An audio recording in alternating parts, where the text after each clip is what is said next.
gonna go. These are kind of old Is heads. that back to you? Of course.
At the beginning, Kyle from Dragon Ball Super here.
Your dad also, by the way, G.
What's up, you beautiful nerds? This is Nerd News Happy Hour, and I'm your co-host, Kalo, with...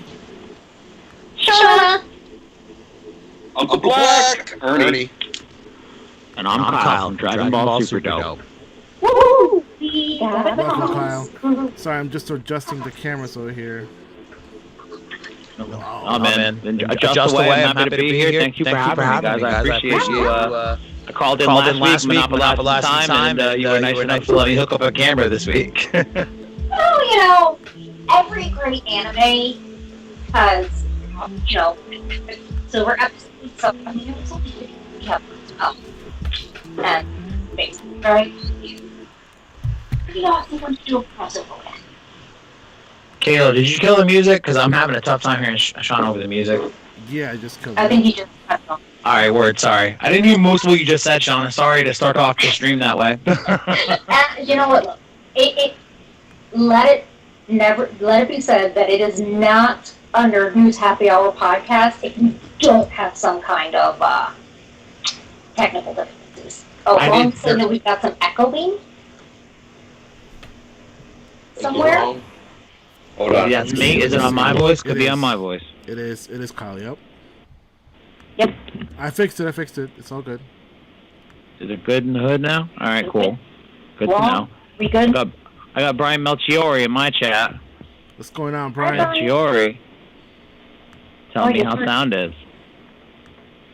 Oh, I'm typing that to him. Yeah, I'm kidding. Also, he can hear me saying that out loud as I type it. So I'm glad that, live streams. I did 35 minutes of a live stream last Sunday before I realized I wasn't streaming at all. But I was recording, at least in my Zoom. Because, when COVID started, I had to get the Zoom premium apps because I was, really annoyed by the 45-minute time limit or thing. So I was recording the video there. The video has since been uploaded to YouTube. But, I spent 2.5 days being like, I'm live streaming. Come hang out. I want your comments. And, a bunch of people showed up. And they were leaving comments waiting for me to start the live stream. And I thought they saw what I was doing, but they didn't. So, yeah, I totally understand technical difficulties. Yeah. Oh, yeah. Yeah, we're kind of known for our never starting on time and technical difficulties. So, it's good to see that we're running with that streak.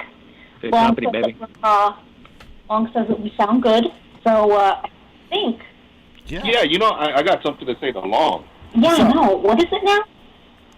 For the 31? 31st time in a row. Yeah, 31st and a half century. Oh. Fuck you, Astoria Astoria crew. Sorry, Yeah. jumped the gun there. It's okay. Yeah, so pretty cool to have Kyle from Dragon Ball Super Dope. Check him out on audio's Instagram at cutting DB short, Super Sean. Dope. And you can also find him on every podcasting streaming platform. So check him out there too. We will talk a little bit about about Dragon Ball Super Dope, but first we're gonna get into a little bit of news, get that out of the way, and then we're all yours. So, I like news, though. I like news. So lead us in, Ernie.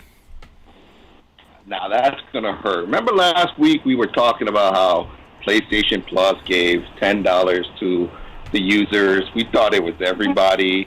Mm-hmm. Well, according to Gamerant, not everybody got that $10 credit. What the That's hell? really gonna hurt. A lot of people were expecting it. It seems that it was random. Yeah, look, I was waiting for the... Bullshit. Yeah, That's I checked my wild. daughter's account. She didn't get it. And I was just like, ouch. So how many random people got it?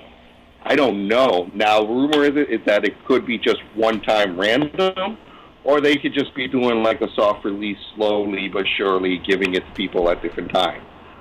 I don't know. That, not even gonna lie, that's gonna be some bullshit if it's like random and not everybody gets it. I mean, it's $10 damn. If I had to guess, they're probably gonna like squeak it out there incrementally, so that way not everyone's spending their free $10 at the same time, right? Yeah. Yeah, I guess maybe that would make sense. That way they're not clogging up the. I'd Well, hope it's a- anyway, because if they're just gaming. like arbitrarily deciding, like, hey, was it? here's a random $10 to nobody, or What's the you know other news? We somebody. got some good entertainment news. Now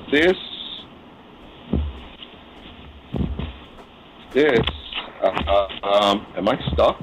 You are very stuck. Yeah, no, your video's been stuck for a minute, but I can still hear you and you sound great. Yeah, that was weird. I think I was very. I wasn't seeing you. I could hear you.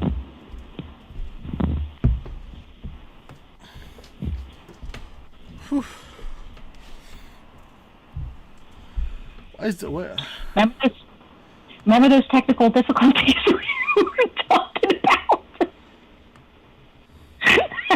Poor E. Oh yeah, Ernie, yeah. Yeah. Uh-oh.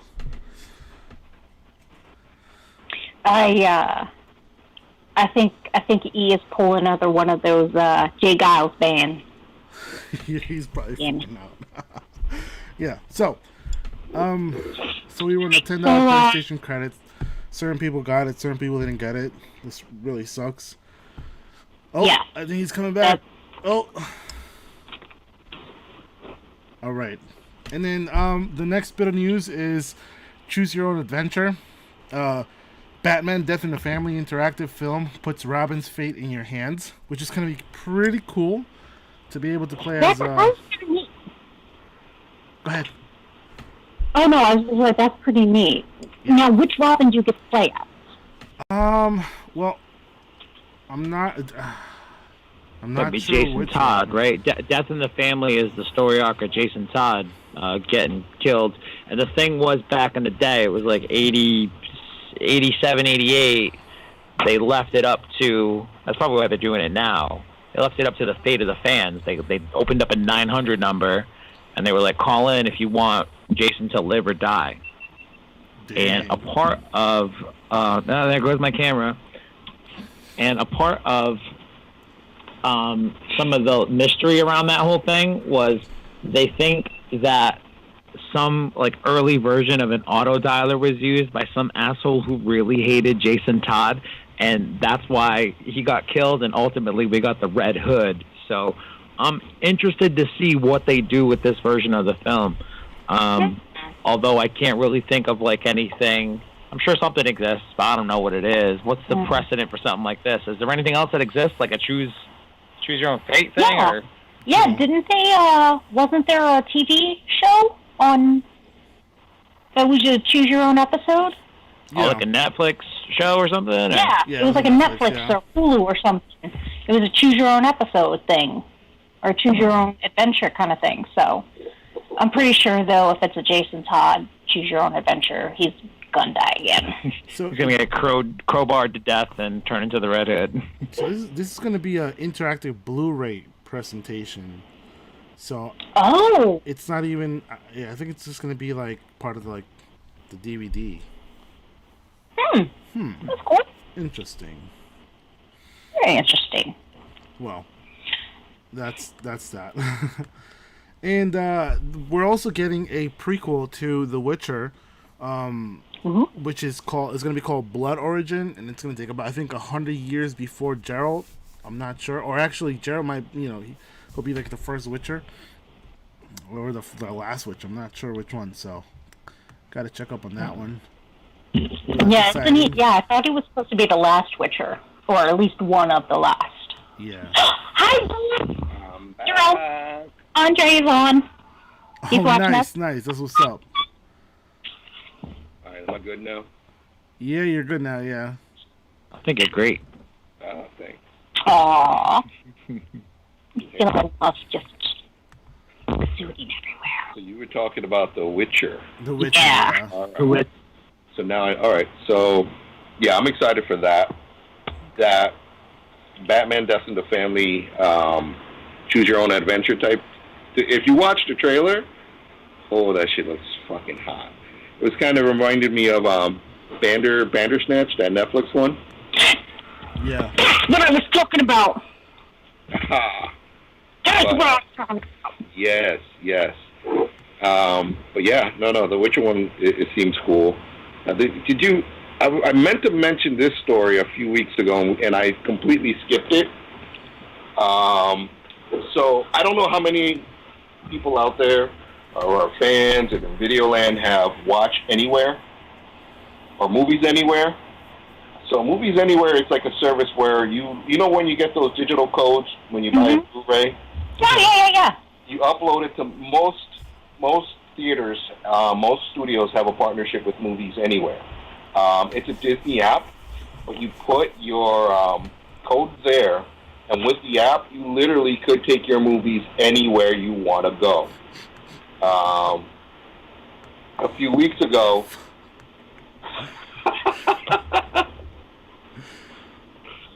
go ahead, I'll do it for Shauna.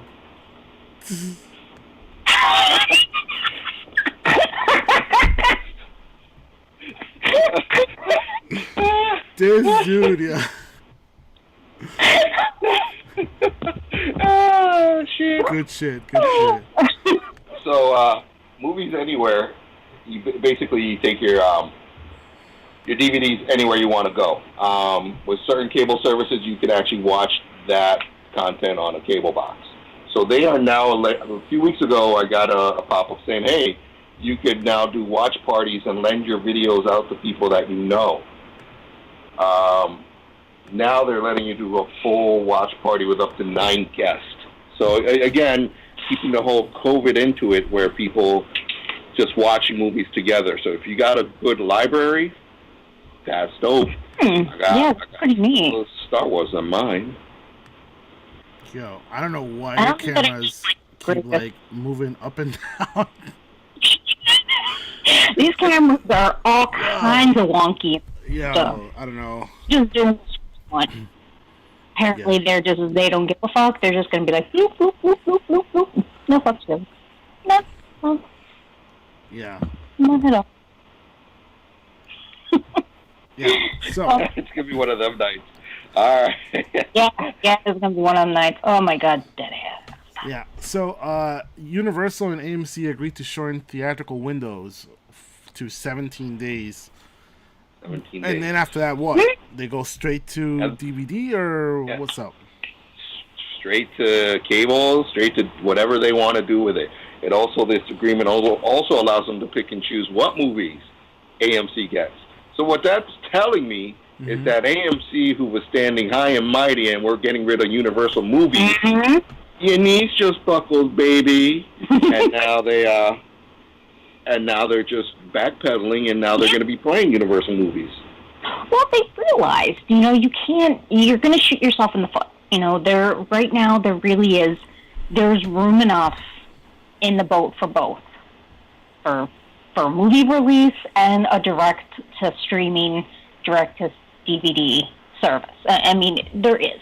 Right. There's plenty of room. So, yeah, video on demand. I know long. Don't correct me. VOD, VOD. Yeah, so I mean that's just about it for news. Finally, we'll hit you with the weekly space news. We got the link in the description, probably for this one.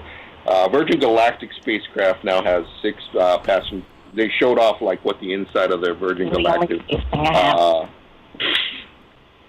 what their ship looks like, and it looks like pretty interesting the way they're sorted out. Virgin Galactic is going to try to do straight to consumer shots. You're not really going. You're going to the edge of space. You're weightless, but that's really it. The seats look dope, but they've been working at this for over 10 years now. So, and it's still not one passenger.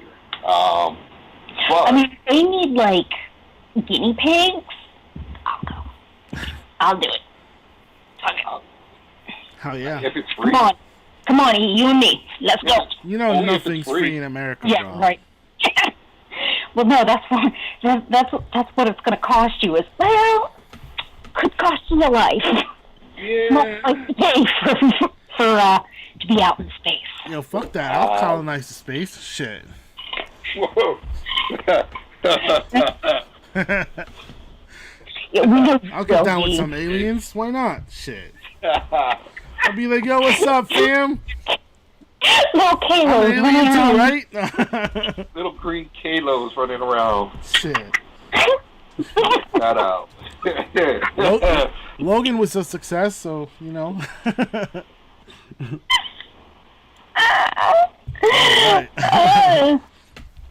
Yeah, so. The only other thing from space that I got is, NASA launched a rover. I watched it. I wasn't excited. That's it. I'm done. Yeah. Well, I don't know if you guys watched already, but check out Rick and Morty season 5. First look at the trailer, and Batman: Death in the Family also. So check those out. It'll be pretty cool. And right now we're gonna move on to Kyle. He's been so quiet there in that little corner.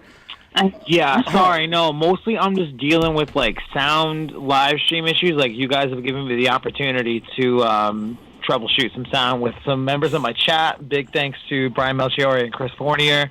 I love you guys. Thank you for helping me troubleshoot some nonsense. Hopefully it sounds a little bit better now. But yeah, concurrent live streams. I got shit going on my channel. You guys got stuff going over here. Yeah. Because people may realize that we're on 2 channels right now. Yeah, we're double streaming, multi-streaming, crazy whatever. YouTube stuff. Yeah. But with that said, I also didn't have very much to contribute outside of that Robin piece. I know a little bit of comics. The Witcher, I'm not even sure what the hell that is. Whoa, wait a second. Hold up, No. I know Superman's got long white hair and he's got a sword. All right, I know that. Outside of the thing about the long white hair and the sword and the catchy song that everyone posted on their Facebook for like 2.5 months, I'm not really sure what the Witcher even is. Technical difficulties tonight, fam. I mean, I keep having technical difficulties, but you know what? We're overcoming, baby. We're overcoming. But yeah, I appreciate you guys having me on. This kind of, I'm not sure if people weren't here for the live stream last week. I think Uncle Ernie said something to the effect of they put more care into the Dragon Ball Evolution movie than they did the Avatar movie. Avatar I've never seen, but I know that it put any care in the Dragon Ball Evolution. So you guys were kind enough to let me call in and yell my piece out on the telephone, and it's now since manifested into this live stream tonight. So that's pretty fun. Thanks for having me, guys. Yeah, thank you for joining us. You wanna repeat your little your comment about Dragon Ball Evolution to remind whoever wasn't here last time, or are you good? Yeah, I mean, here's my relationship with Dragon Ball Evolution. I've been a Dragon Ball fan since I was probably, I think, 6. I think I'm about to celebrate 25 years as a Dragon Ball fan. When cool. Dragon Ball Evolution was coming to theaters, I saw the trailer and I said, I will not see that. One day, however, I was at Walmart and it was in the $5 bin, and I thought, for $5, how bad could it be? I picked it up, brought it home, I put it in the DVD player. About 35 minutes in, approximately at the time where Chow Yun-Fat manifests as Master Roshi somehow, I marched to my bathroom and threw up a bunch 6 times. I think that I had eaten something bad the day before. We're just going to blame it on the movie. However, yeah, firmly blaming it on Chow Yun-Fat.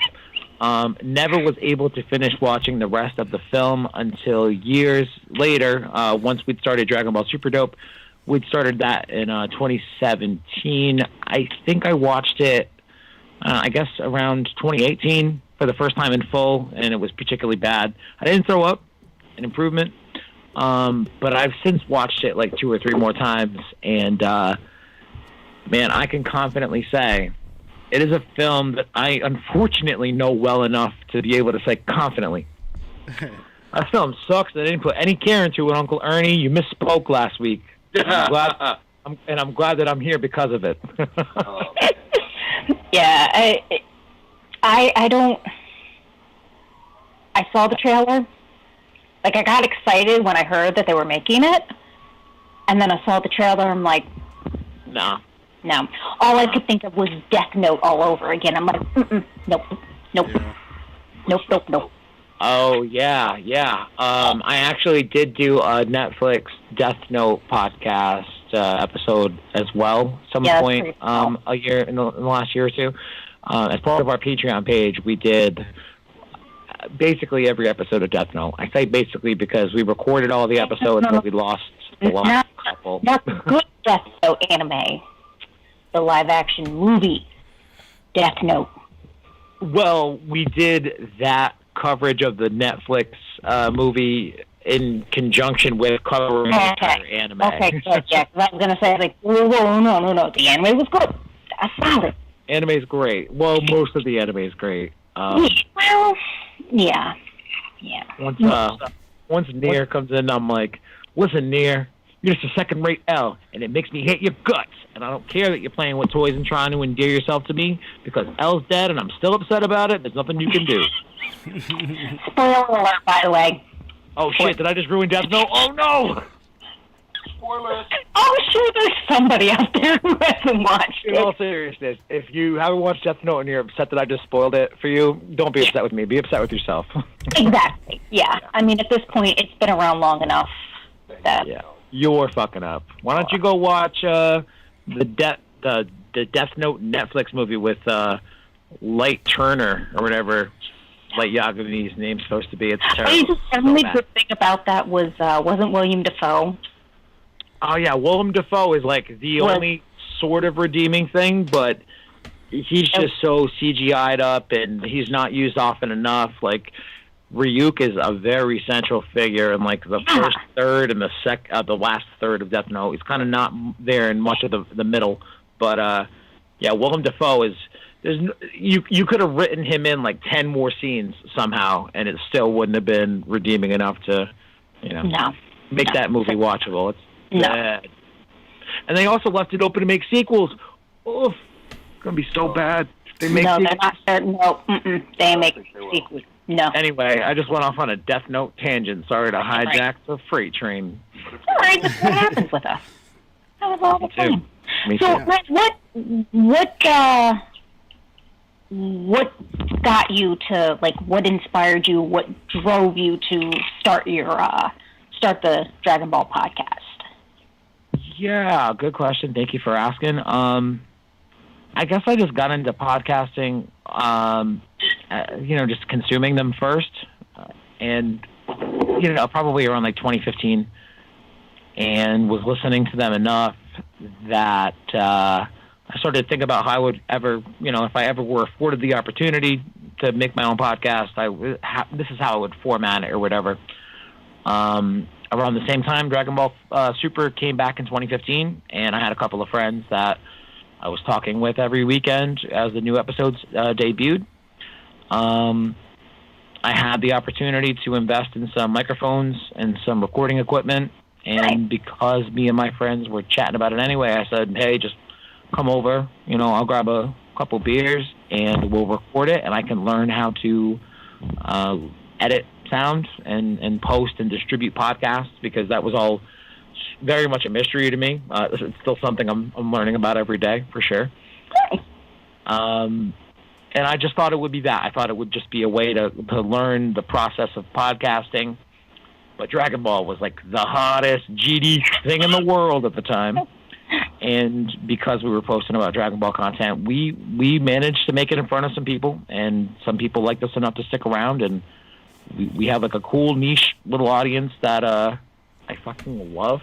And I can't imagine a situation where I'm not making Super Dope, because I just there are a few other Dragon Ball podcasts who do exactly what we do.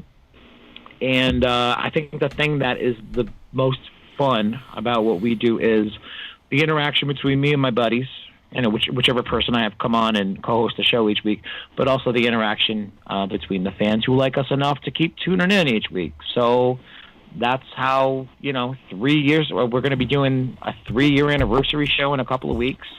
Oh, yeah. Pretty Someday awesome. we'll get there. It's just weird to like I still feel like I started the show a couple of months ago sometimes, and I look up.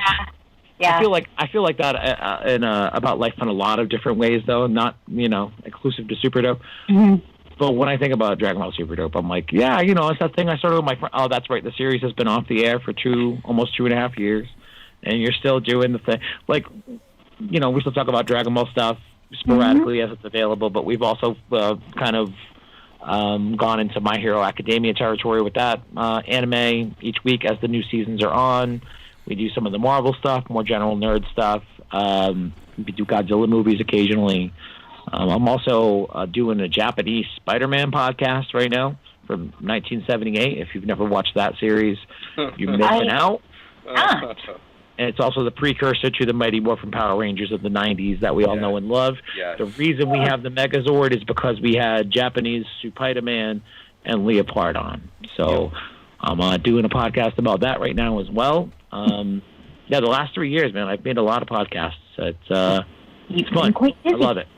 Yeah, I finally can say that I found something that I truly love, and it's a long time fucking coming, man. 31 years old. So you're still a baby. It's fine. I mean, it took a minute to find something I genuinely loved. Though, like sometimes people have like kids and second and third spouses by my age, but me, I'm like, I like podcasts. I found that out by the time I was 28 or whatever. Everybody finds their niche or their circle at different times. I mean, I didn't find my circle until I was well in my 30s, because it just wasn't around. Nobody liked comics and anime, like the people I hung out with. Nobody knew about it, so I never had anybody to talk to about it. And then I come here, and I'm like, yeah, you just said something interesting, and I'm only bringing it up because we talked about it in our pre-show meeting a couple of nights back. And I'm basically saying it for the few friends that I've got in my chat watching the show who are longtime listeners to my show. You said something the other night. You were like, hey, where's the other people? Where's the other guys in your show? Why are you the only guy who shows up for these things? And I didn't get annoyed with you. I got annoyed with my life for a second. And I was like, yeah, I totally agree with you. My friends are not always available to do things. And often they're not very motivated to do the same things that I'm motivated to do. So I just wanted to take that moment to say, like, I would love if Vape and Mike and Norm or Brandon or stupid-ass Jimmy was over here by the side. And I know that you guys don't know who those people are, but my listeners do. I would love if they were here doing this with me right now with you guys, but they got, like, real lives and, relationships and, obligations. Me, on the other hand, I'm just here to talk about some anime and some nerd shit. So I just wanted to say that out loud. That felt good to get out there in the open. Thank you for giving me the opportunity. That's cool. That's cool. If nothing else, we are here. Yeah, no, for real. This is the most social interaction that I've had since the last social interaction I had with you guys 2 nights ago. So, next question. And, All right, yeah. What else? And how does that make you feel? I feel terrible. We're gonna, Taylor, what the hell? We're gonna have a session right now. Oh, you know what? I do have like a foot thing that I've got on this new chair, but I'm not going to utilize it yet. I'll save it for later when you're least thing, expecting it. What thing? Yeah, no, that sounded worse than I meant it to sound. It's like yeah. it's like a couch layback recliner thing that you made. Okay. That would put you in a similar position that you would be in a therapist's office if they had a couch. Okay. But I'm not going to utilize that foot thing now. Like a chair. Yeah, I gotcha. If you have any, open the door, we're gonna bust right through it. yeah.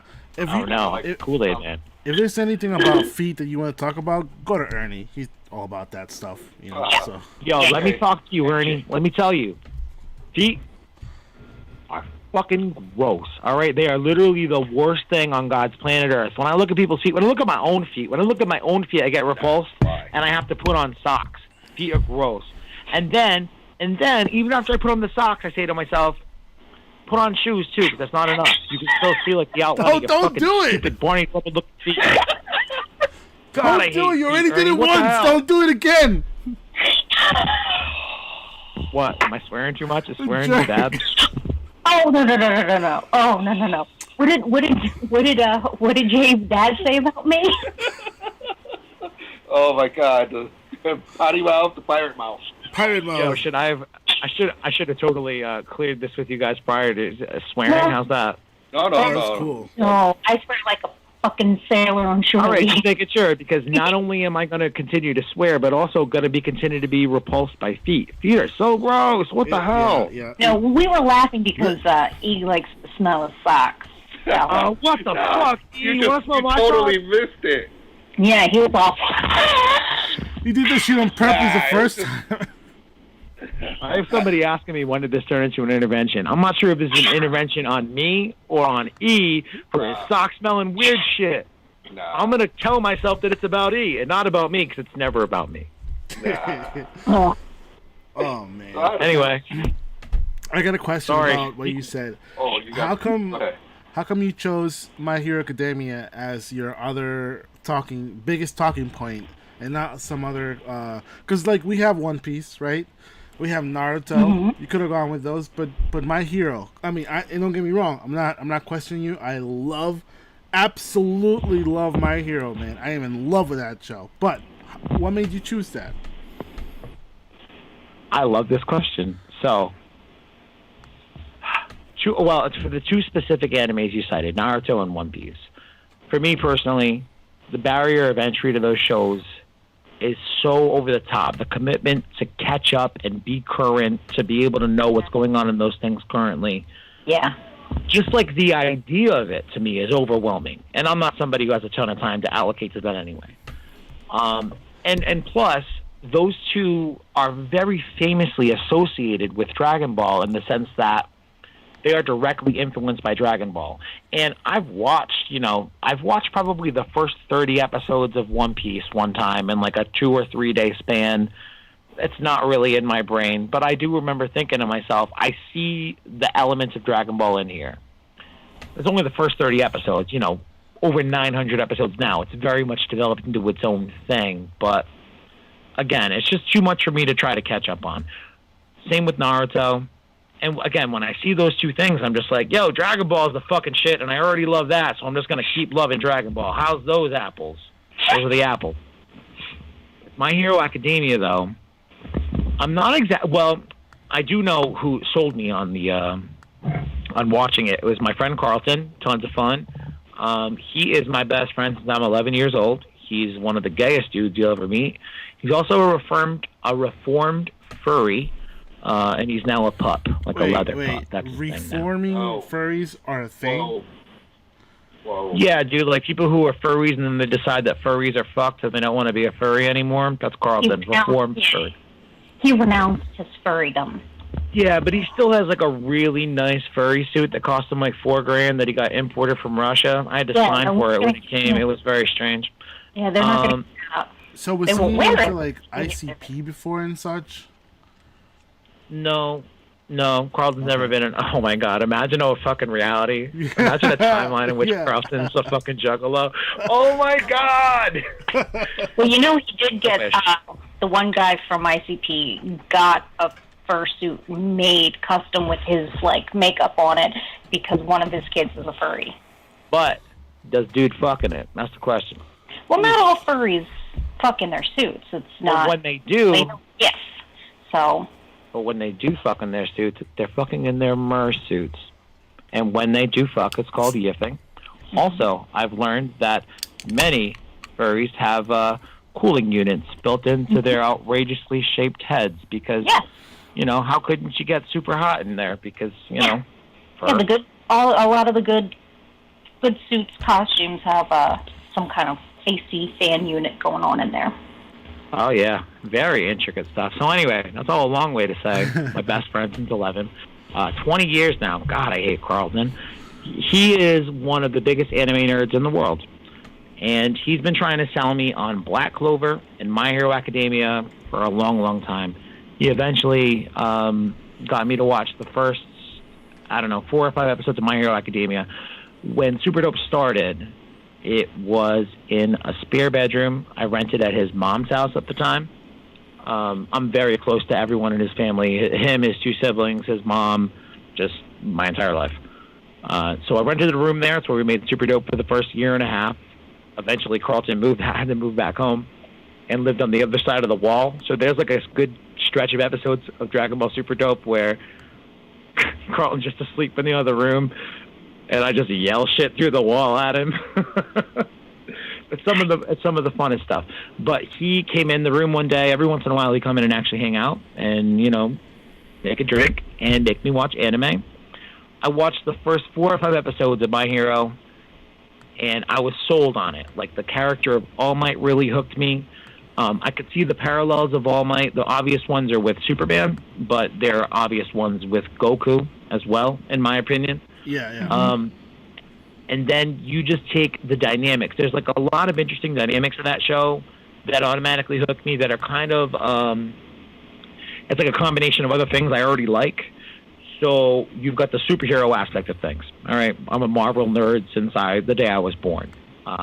You've got a Superman-like figure. Okay, my name is Kyle. I was almost named Cal after Kal-El, Superman. Like I have Superman in my DNA as well. You've got the anime aspect of it. I've been watching anime since I was 4 years old. You've got the X-Men aspect of it and like the training school facility to like learn how to use your powers and stuff. They just took all these elements of things that I loved so much and put them into this really compelling world. Where'd you go, G? We lost G for a minute. I hope he comes back. No, I'm here. Hey, baby. Yeah, because Facebook, you're just the Skype logo. So for all of those elements to combine together, made for a very interesting world, but they also do this awesome, you know, character development piece in My Hero Academia. So the reason I decided to start to do podcasts about it, part of it was timing, but also part of it was genuine reaction. Like, I've watched many different animes since I was a kid, and I seldom have had a reaction like I've had to My Hero Academia.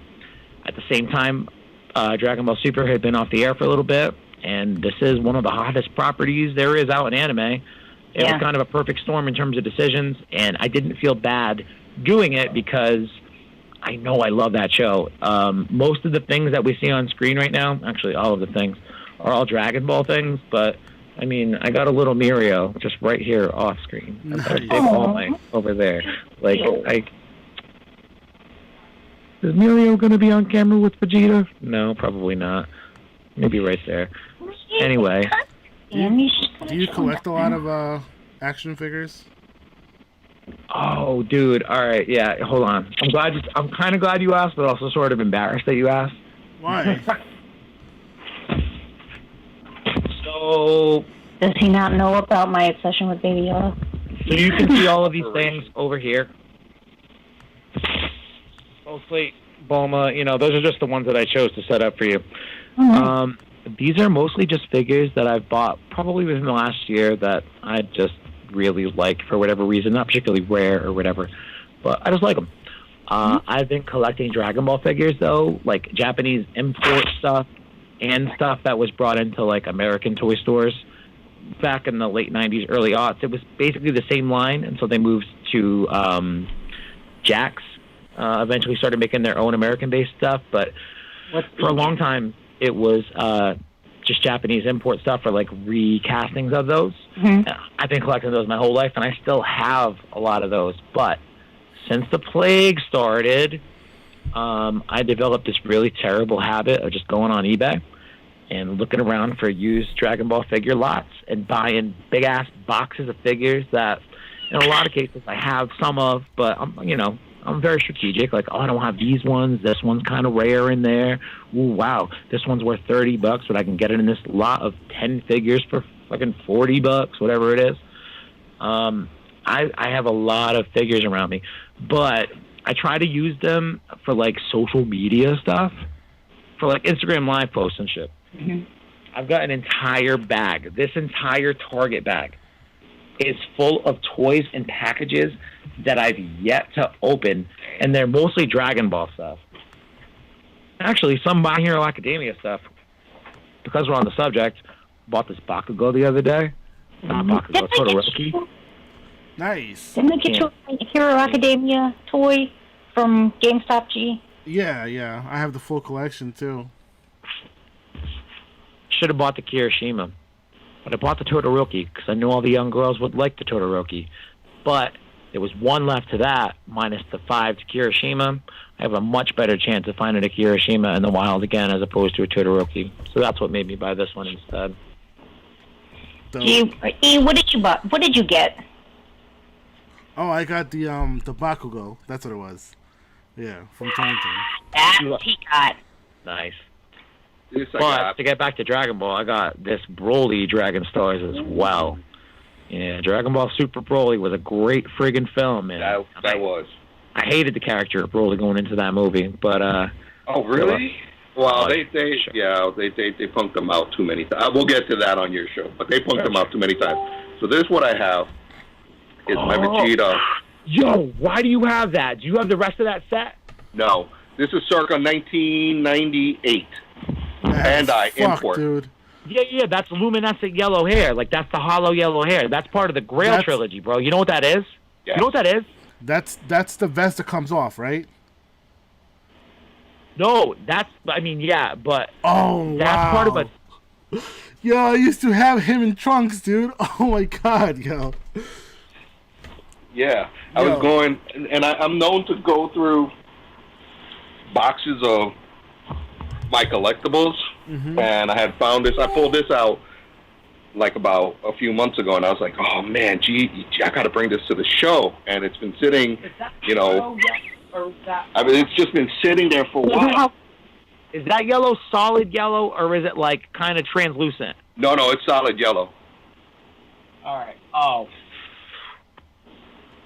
Never mind. All right, I got that same thing over here on the shelf. Nah, but this is a 96 release, though. Bro, I tell you, had a fucking Grail in your hand. You didn't even know it, but I was just not seeing the light of the things. So, all right. But it's still an import, so. Go. Yes. Yeah, so Sorry, go ahead. No. Do we have any questions from our fans? Yeah. Anybody got any questions? Facebook? I'm watching you. If you got any Are questions? there people out there watching me yell at you guys about my toys and shit? That's so embarrassing. Well, we're live, yeah. Well, like my people watch it in my Facebook chat, they know what to expect. But like your own people, Well, I mean, I'm sure your people don't expect what we're doing, so. No, they kind of do. I let them know. I was like, hey guys, I'm doing this thing. This is what they do. Maybe it's gonna be cool. So, who would you say is your favorite Dragon Ball character of all time? Ooh, all right. So It's tough to say. Well, I don't know. I guess Future Trunks. Future Trunks. Although that said, Goku and Vegeta, and those are the very easy, obvious picks. And usually, when somebody says one of those, they mean, F off to the other one. I love these characters so much, man. I remember the first time I saw Goku on a TV screen, etched it in my brain. I remember the first time, not the first time I saw Vegeta. I remember the first time I saw Vegeta get pissed off at Hirudegarn in movie 13, Wrath of the Dragon, where he said, "Fuck off, you stepped in my house. I've been away all day. I hate you. Prepare to die." Something to that effect. I love all of these characters for all of their own reasons, respectively. But Future Trunks, I think, is my favorite character. He's part of my favorite arcs of Dragon Ball in the Android and Cell saga. He's also the crux of Dragon Ball in a lot of ways. Like, he's the catalyst to help carry it from, the revelations of the Saiyans and what eventually transpires on Planet Namek of the Frieza saga to all of the crazy shit that wraps up with that and then into the Buu saga. I think he makes for some of the most compelling Dragon Ball stories, even though he's a blatant ripoff of John Connor from the Terminator. Just call it like it is. I think a Toriyama would tell you the same thing. I think Future Trunks. I love the relationship between Vegeta and Trunks, because Vegeta is like either black or white, right? Like you either die or you fight hard. There's no in between. There's no I'm gonna be soft for you. I'm gonna I'm sorry that you're hurt. Like, he pushes Trunks to his limits, and that's a father figure, dude. And you would never cause think about it, right? Vegeta and his dad didn't really get along, and now Vegeta. Well, because his dad pushed him to be this you're the best, boom boom boom, you're a prince, blah blah. But when he goes up to Trunks, when he becomes when he's father to Trunks, he's more of a mentor than he is of you're the best, you got to conquer the world, blah blah blah. It's a beautiful difference, how the way Vegeta grew up to how he is now, and also.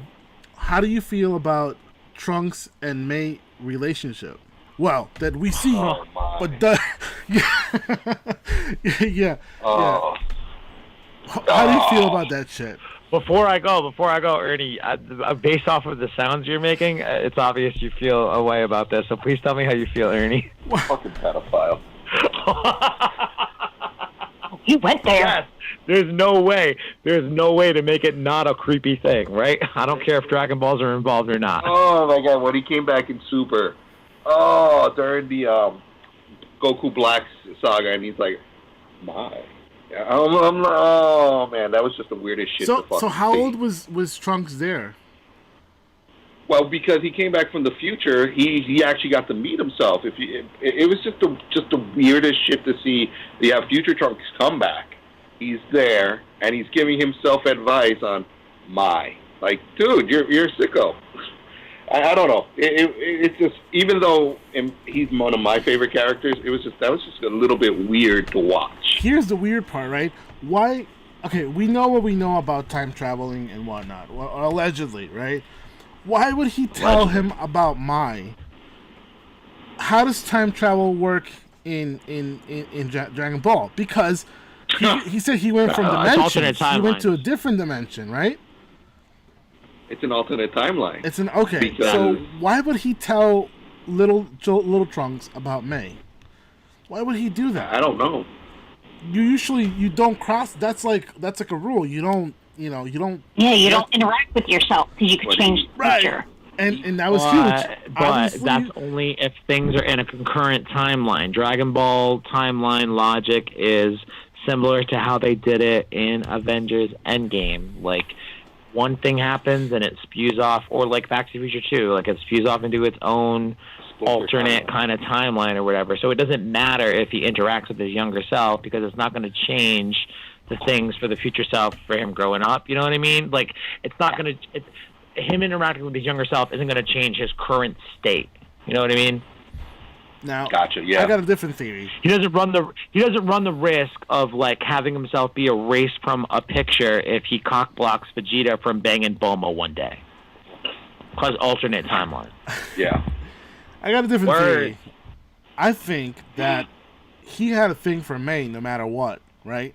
When he came back to present time, you could say, and he saw Little Trunks, he kind of let him know, like, listen, that friendship that you got with her, kind of cherish it, because I wish I had that, and I just lost her. And then he got back to that time, and found out May was still alive, and he was like, oh shit, like, yo, I can still maybe be with May. But of course, they don't show that, they only show them getting No.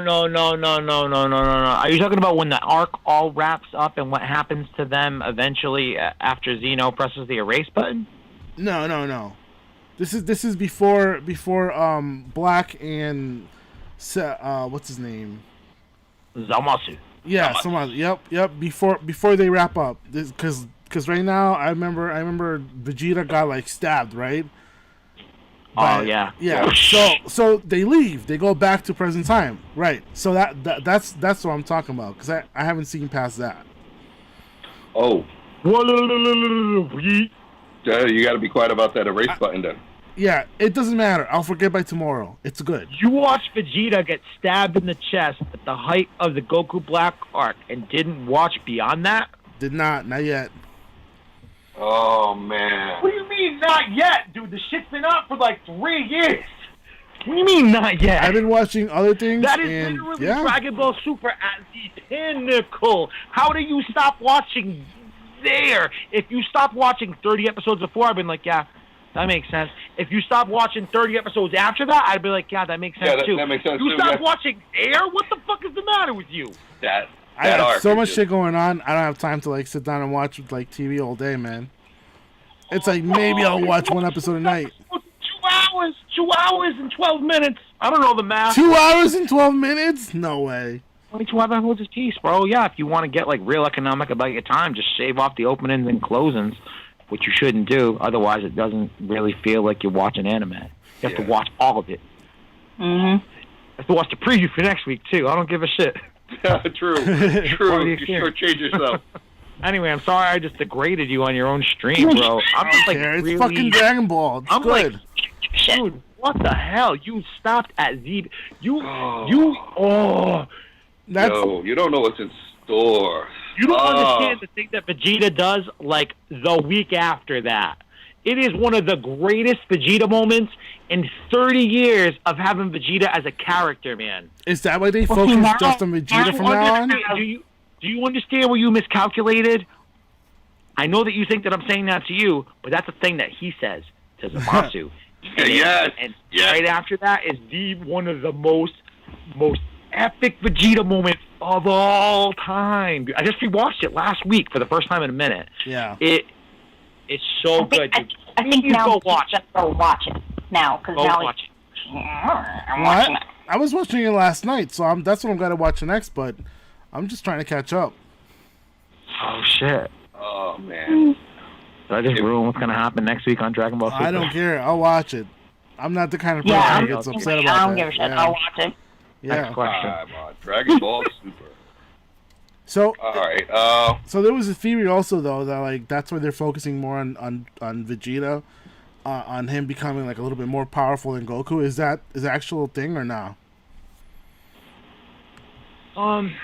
So what they've managed to do, I don't want to spoilers. Gee, I don't want to ruin this for you. But in the Tournament of Power, they kind of gave, as where it's always been like Goku achieves this thing and then Vegeta achieves it soon thereafter. They kind of gave him two alternate paths.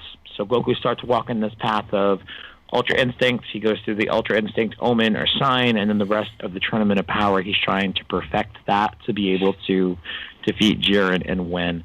On the other hand, you've got Vegeta, who's also, like, if you go, like, knockout for knockout, I'm pretty sure Vegeta handled way more enemies in the Tournament of Power, but his next, like, level up is called Super Saiyan. It's so stupid. It's called Super Saiyan Blue Evolution, or Super Saiyan Blue, like, Perfected. I think SSBE is pretty much what we all agree on as the form. But it's like a Super Saiyan Blue. It's a little bit shinier. It's like more efficient in its energy usage. It's so that's like where the path started to diverge. Now, in the moral arc, the things that have been happening in the manga the last 6 months or so, they've gone two separate routes to have Goku go off and try to perfect Ultra Instinct with Meris, who is an angel in training. He's Whis' younger brother. And they have Vegeta go off to planet Yardrat, which is where Goku learned instant transmission following Planet Namek being exploded. Right. So Vegeta, having gone there, he goes there with the intention of learning like some super secret ultra technique to be able to defeat Moro. Moro's whole deal is that he feasts off of or consumes the energy of not only people but like also planets, like Galactus would almost. He's like the Dragon Ball Galactus, except he's not like of super huge stature or anything. He's just like a goat looking motherfucker. But Vegeta goes to planet Yardrat to learn some new techniques. He, in the last couple of chapters, has learned something called forced spirit fission. And the idea there is if he punches Moro in the gut just hard enough, he'll dispel all of the energy that he's consumed from the random people that we've seen him consume energy from throughout this manga arc. That said, it's been a really, really long arc. I want to say that we're at around the 15th or 16th chapter with this manga arc, where the Tournament of Power ended. They didn't do a Broly manga adaptation. They just basically said, hey, Broly happened, and now we're here with this moral arc. And I want to say that happens at around chapter 43 or 44. Could be wrong, but somewhere in that vicinity. And we just did chapter 62 last weekend. So it's been a really long arc already. I think we're coming up on the end of it very soon. Vegeta and Goku definitely have their own paths sort of illuminated for one another, but I don't know. The thing that I kind of hate about Dragon Ball right now is that every single arc, as it gets to this point where it's like, all right, do or die, all or nothing, they ultimately have to have a god bail them out of things at the last minute. It always gets a little bit ugly. Mm-hmm. So we got some comments up in the chat. Oh, sure. Sorry. No, that's cool. We have Christopher saying that he never saw Dragon Ball Z. Long followed up with never WoW. He's like, sure, I played the game, no more, but yeah. Which game, though? Does he mean Dragon Ball Z Kakarot? Because that's kind of like watching the series, but a different way to consume it. Yeah, I mean, that's probably the most... Well, unless you played, what was the other one for the Super Famicom? Not Battle 2227. There was another... There was another Super Famicom Dragon Ball game that took you through each arc. It was pretty dope. It probably runs along the line of Kakarot, but it was pretty dope. Yeah. No, was it? No, it was on PlayStation. I'm sorry, it was on PS1. I had to think about that because Long had the Super Famicom. Long. I can't remember what game he had, but anyway. Sorry, I have the game that you're talking about somewhere. I was trying to flex. Like I said, I've been going on these eBay spending sprees. I actually bought. So I'm pretty sure the game you're thinking of is called Super Saiyajin Densetsu. I might be saying that wrong, but it takes you through the beginning of Dragon Ball Z through the end of the Namek arc. And it's like an RPG game, but it's like all card-based turn attack stuff. No, that's not the one you're thinking of? No. Is it a fighting game? Are you thinking of a fighting game? Hyperdimension? Not Hyperdimension. It was Hyperdimension's the best one. That's the last one I put out. That was I was wrong. It's for like PlayStation 1. The original PlayStation is the one that I'm thinking about. Talking about Dragon Ball GT Final Bout? Oh God, no, that was horrible. You talking about Dragon Ball Z Legends? No, it was before that. It was the game that came out before Final Bout after Battle 22-27. So it's not Ultimate Battle 22. No, it's the one right in the middle. Is it the one with Goku in the middle and the 4 villains in each respective squares behind him? I can't remember. Vegeta, Frieza, Cell. That one I think is called Dragon Ball Z. Not Sagas. That's the really bad Dragon Ball Xbox game. I believe it's called Dragon Ball Z Legends. Nope. I'll have to look it up. I'll get back to you on which one it is because. Where unless you're not talking about American. Are you talking about American games, Japanese games? Oh, Japanese. Word. All right, word. Yeah, I never. When I was a kid, my dad. I was born to super young parents. My mom and dad were 16 and 17 when I was born. My dad is a nerd, and that's how I got into this whole nerd funny business. But we had a PlayStation that we sent away to some dude on the internet who modified it, put a chip in it, and we were able to get all of the great, Japanese import games, be able to play them on the PS1. Between the ages of like 9 and 12, man, like it was right around the time where Dragon Ball Z started to pick up on Toonami with like new episodes to round out the rest of the Frieza saga. And God. I was like watching the Cell saga and the Majin Buu saga, like telling kids at school, like, you guys don't even know this crazy shit. You don't even know who Goten is. Oh, you like Future Trunks with a sword? Well, I like Future Trunks. I like little kid Trunks who doesn't have a sword. He's a little kid. I like him. And they're like, you're making shit up, Kyle. Like, just you wait. Oh man, you were fortunate enough to watch it on Toonami. That must have been Dragon Ball Z Kai when it was. I used to watch it on Toonami. Oh, I think it was. Well, no, I think I originally, like, the first time I really watched Dragon Ball was, I think it was before it was considered Toonami. It was before it was like major Toonami, because it was like that, Sailor Moon, like the original Sailor Moon, and Ronin Warriors. Yeah.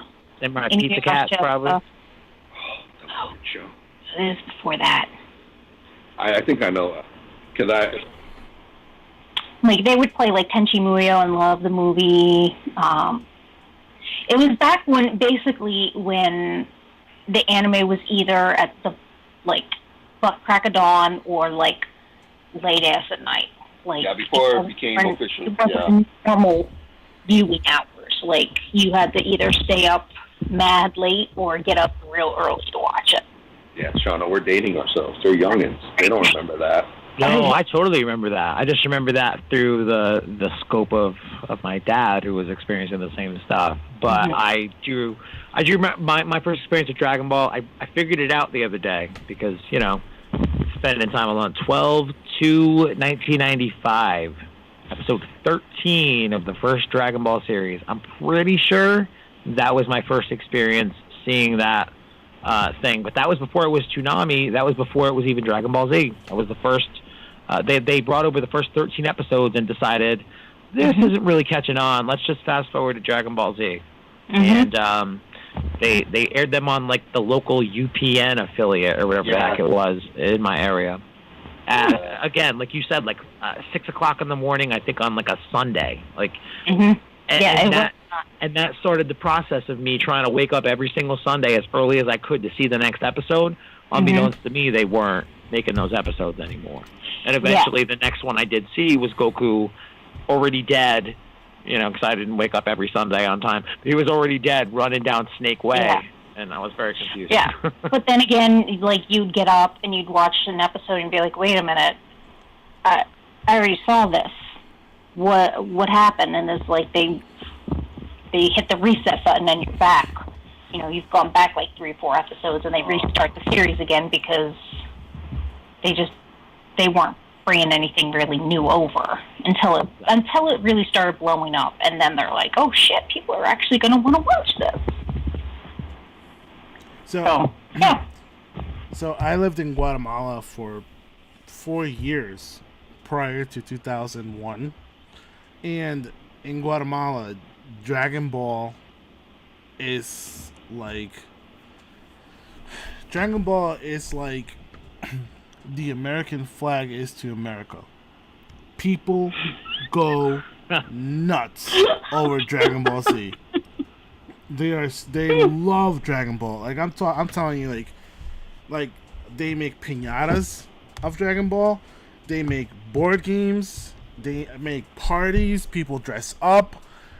It's a whole thing. I used to have this like awesome like binder that they used to sell, and you would have to buy certain candy, and the candy would have like little cards, and the cards would create the rest of the album that was like all the Dragon Ball characters, and it was up to the Cell Saga at the moment. But I remember buying those same toys that Ernie had. Well, we had a store. I didn't really buy them. I did chores, and I would like buy my toy, but you know, at a discount. You were right? earning. Yeah. I was earning, Mm-hmm. you know. And so I had all these toys that were like not more multi-articulated. They just moved their hands up and down, and they were all Dragon Ball, but they broke easily. And then it was just like I loved it. But Dragon Ball in Guatemala is like so huge. I don't know if it's also Central America because I didn't live in all those countries, but it is so huge in down there, man. It's like people breathe it, live it, they shit it, whatever. They just love that shit down there, dude. Crazy. So during the end of the Tournament of Power, like episodes 129, 130, 131, there were some shots that came out of Mexico City specifically, but a couple other places in Central America of people watching them live at like bars. There was one, I think it was Mexico City. It was like 100,000 people got together in their town square to watch Goku and Jiren fight episode 130, like the second to last episode of Dragon Ball Super. It was such a big event that Toei actually had to sue the governments in Central America to tell them to cut it the fuck out because they became like, such a big, like, well-attended event that they were like, hey, this is copyright infringement or whatever. Rebroadcasting rights need to be considered. So, boo on you, Toei. You're always ruining our fun. But, yeah, I wish I could have been there for one of those events. That would have been wild. Oh, man. I was watching them like a few hours after they happened. Every Sunday morning, I'm like it was like crack to me. I'm like, oh my God. Especially that last episode, Tournament of Power. I was just like, oh my God, I need to see, don't bother me. I'm watching Dragon Ball Super. But in the United States, Dragon Ball didn't really pick up till the internet became more something more, right? Because like I remember being in Guatemala and like we were up to the Cell Saga, and United States was just starting on Dragon Ball. And I'm like, how is it possible that Guatemala is advanced on Dragon Ball like Z, but not in the United States? So it must, at some point in the United States, there was an overturn, I think, because of the internet, that like it just became this like huge thing that it is now. And then they just started pumping out like more content than in Guatemala, because like my cousins haven't even watched Dragon Ball Super, so I don't even know if it's even down there at the moment. So I know growing up in New York City, it didn't have a commercial following, but it had an underground following. Yeah. I remember me and Long, we would go buy that cassette tape, and what was cool about it is for like $10 you'd get half the Frieza saga, or so you get like multiple episodes, and the quality of it most of the time, it depends where you went, you would get this super high quality, all Japanese subtitled. So for us, we like literally stacks of cassette tapes of like the OVAs and the episodes. It was just like super dope. I mean, I know Long, he probably might still have it. It's a crappy quality, but it's the legendary Super Saiyan movie. It was some shitty quality that he got. I don't know what bootlegger he used, but it was crap. So the bootlegs are exactly how I really got invested in Dragon Ball as well. Because, again, young parents, my dad's best friend was a guy who lived back and forth between New York City throughout his 20s. All right, so shout out to my Uncle Julius. Back in the day, he was my Uncle Herbie. But in my hands here, actually, this is not one of the good Dragon Ball covers I've got, but it is one of them. It's Battle of the Strongest Movie 5. It is kind of like a cool cover art if you open the whole thing, I guess. But I don't know. I love getting these bootlegs back in the day, man. Like the underground, the quest. Hold you know it what up I mean? again. I just want to see. That's the one. All right. That's the one with what's his name, Torless, right? See, Battle of the Strongest, I believe, is the first Cooler movie. See, even they know Tien is hotter than Yamcha. Even they know. 100%, fucking 100%, bro. You see his shoulders? Yamcha's a bitch. Tien, though. You overlook that third eye real quick when you think about how fucked his shoulders are. Yeah, but this is Bulma Project didn't think Termination. So. Wait, who doesn't think so? Uncle Ernie, we have a problem? No, I didn't say. No, I said Shauna? Bulma didn't think so. Oh, listen, Bulma to go from Vegeta to Yamcha, that's like the logical upgrade for not only her, but also for everybody. Because Yamcha's the worst, and Vegeta's a prince. Also, I'm a Vegeta fanboy. Also, come on, dude, look at his face. Okay? Like Kevin. Yeah, he's throwing a Kevin McAllister. Anyway, sorry, I just chatted my face off about all of my crap. What's next? Good. Yeah, so why don't we do happy hour? Yeah, and then we'll switch over to we got the beer thing. Ball. I'm ready for the beer thing. Let's do it. Yeah, let's definitely. So before we cross the street over to his house.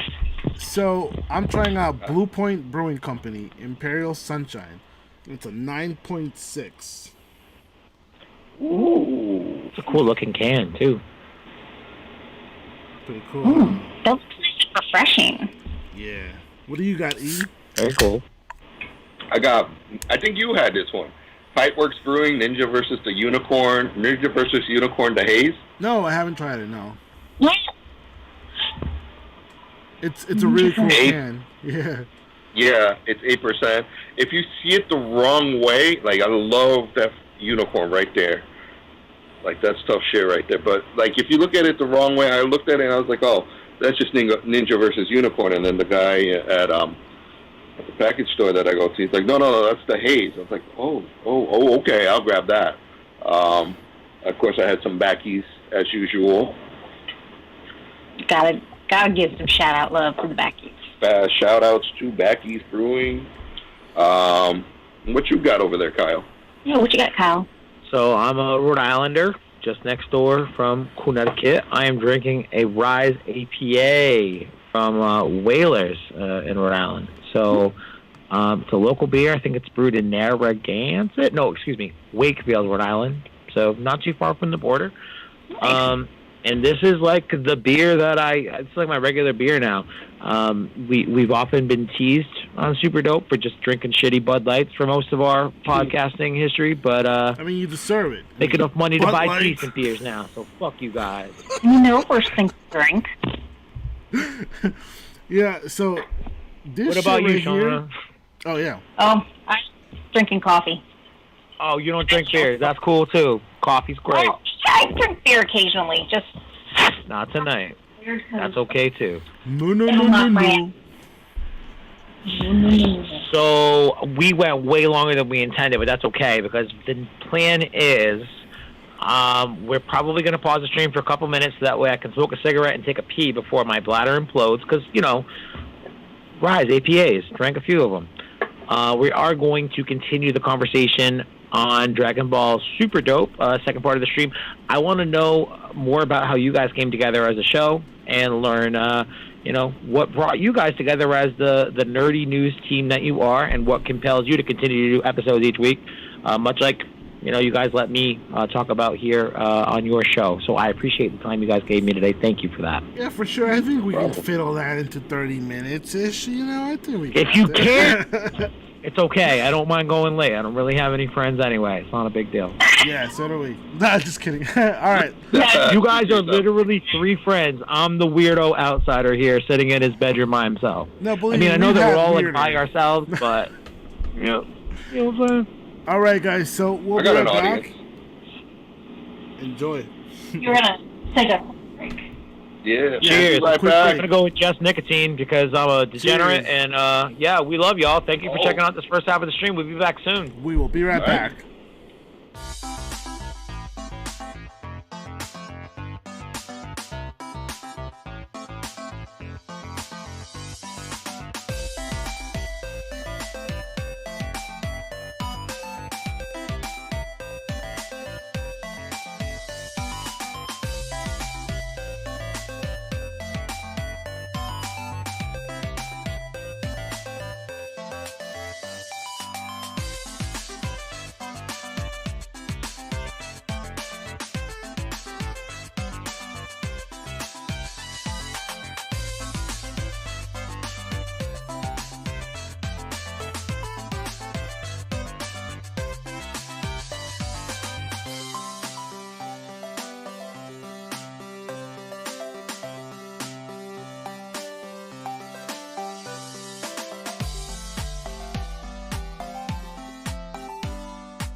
3, 2, 1. Welcome into Dragon Ball Super Dope. My name is Kyle. Thank you for checking this out. Very special episode tonight. We've been trying to do some more YouTube live streams, and I do have some local podcaster friends in Connecticut. The Nerd News Happy Hour, joining me tonight to discuss all things nerd news and Dragon Ball. How are you guys doing? Fantastic. Great. Good. Thank you for having us. Yeah. Yes, thank you. If you're not watching us on the YouTube live stream, it will be available for you to see. But Shauna does have her best Bulma soccer mom wig on. She looks beautiful, and she also has a baby Yoda off her shoulder. My baby. Can't wait for Mandalorian season 2. Yeah. That's great.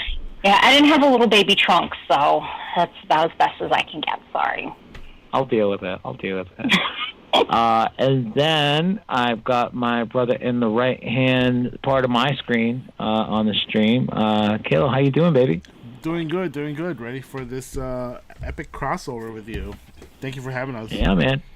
Absolutely. I'm so happy that we managed to schedule some time to get this together. And you and I have been social media friends for like the better part of the last year or so. So, in all seriousness, this was a long time coming. Yeah. Mm-hmm. I remember you asking like, "Oh, we should do a crossover," and I was like, "Yeah, I'll definitely reach out to the team and ask them that." And I just kept listening to all your stuff, and I fell in love with it, and I was like, yeah, I think a crossover would be really cool with Dragon Ball Super Dope. And here we are, so. Yeah, man, I'm a long time coming, for sure. I'm always down to do crossovers, but especially crossovers with some passionate nerds such as yourself, which brings me to the most passionate man that I've had the pleasure of meeting over the last few days. So we did like a little pre-show meeting a couple of nights back. I met with Kalo, and I'm told I have to call you Uncle Black, not Uncle Ernie. Right. But Uncle Black, how you doing, man? Hey, the Black. Yeah, I'm good. Thank you for having us. Yes. I did not expect that fade to black. That was so good. Hold on. Alexa, turn off the lamp. Oh. Alexa, turn on the lamp. Oh. I just powered up. That was beautiful, man. That was like that was a beautiful track. That was a beautiful Dragon Ball moment. That was very good. So we basically just did with the whole premise of tonight was a live stream that we've been doing concurrently. Basically, we started around like 8 o'clock tonight. We did the first. We aimed for 45 minutes, but we ended up going for like an hour and a half because I'm a little chatty. Just about some general nerd news that we had to report on your show. It's part of what you guys do each week, but then I also ventured off into Dragon Ball. But I don't know. I feel like I hijacked things. I want to know more about your show, how you guys came to be, what you guys aim to do. So it's the Nerd News Happy Hour. When did you guys get your start? I would say August of last year. Yeah, I think August 8th, I think. Oh, that means we're coming up to a year. Yeah. Oh, wow. We have an anniversary party. Yeah. Although we can't get close to each other, so kind of sucks. COVID. Yeah. I'm going through the same thing right now. Mm-hmm. With my show, I think our first show date was August 13th, 2017. So we have very similar launch dates. But same deal, like we're in the plague world now, so things feel and seem a little bit different. Listen, man, it's not going to be the same. I saw an article about like it wasn't an article. I think it was BS, but it was something like about mutations or something in China and like people coming back with like like raging personalities or whatever. And I'm like, yo, if this is like they turn the into next Godzilla best thing to the zombie apocalypse, like, yo, I'm ready, dude. I love this shit. I am ready to like throw down, kid, and just like figure out how to live. This is like the fucking lame version of the zombie apocalypse, dude. People will still like succumb to some kind of disease, but it's not going to be the kind we get to shoot them in the brain afterwards. It's going to be the kind we have to unplug them from the wall so that way we can free up the ventilator for the next person. Fucking Crazy. awful. This is literally the worst timeline. Yeah. I mean, I I don't know. I don't know. You know what? Want to know why? Fucking Barry White. I'm a. Barry Allen. I'm sorry. Barry What do you Allen. mean, Sean? What do you mean? Fucking Barry Allen. You want that? What? Oh, we talking about some Flashpoint shit. Um, Now, would you want to blame that on Barry Allen, or would you want to blame that on WB? Yeah, on CW. you can even blame it on Dragon Ball GT. No, we're gonna blame it on Barry Dragon Ball Allen. GT. That's not allowed here. Oh, I'm gonna blame it on Barry Allen. okay. Barry Allen. Okay, so about a year. Sorry, I hijacked you. About a year. You guys got together. You're all Connecticut based, right? Right next door to Rhode Island, where I am. Yeah. Yep. Very cool. And you guys knew each other coming into this, or how'd you guys start? What was the conversation? Okay. So Yeah. yeah, you start, G, because you were one of the original three. All right. So I can't, but I cannot, right, speak for Jay and Alan. They are the two founding members, Alan and Jay, and they started this as let's just talk about our favorite topic and record it and put it as a podcast. Yeah. And they Yeah. did. And the first couple episodes, you can hear like the audio is really shitty and like very raw, Get that, but man. it's entertaining. And eventually, Jay and I always wanted to hang out and talk about The Walking Dead and topics, Ninja Turtles, Power Rangers, whatever. And we saw each other at parties, but we never had that chance to like really like get together and talk. And so I reached out to him and I said, "Yo, your podcast is dope as shit.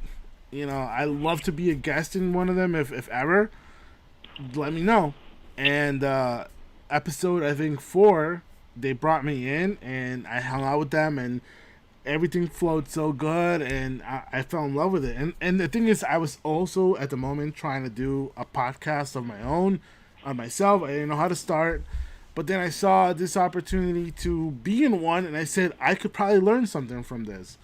Well, talking to them, fell in love with it, and I ended up joining up with them, all three of us. And then we were like, yo, like, we need diversity. We need, like, a chick. We need something that, like to bring in more knowledge, And we were like, yo, we're looking for somebody who knows about, pop culture, is awesome, fucking weird, and just rad. And out of nowhere, like, Shauna. Is boom. that why Shauna's pointing at herself right now? Yeah, this is her moment.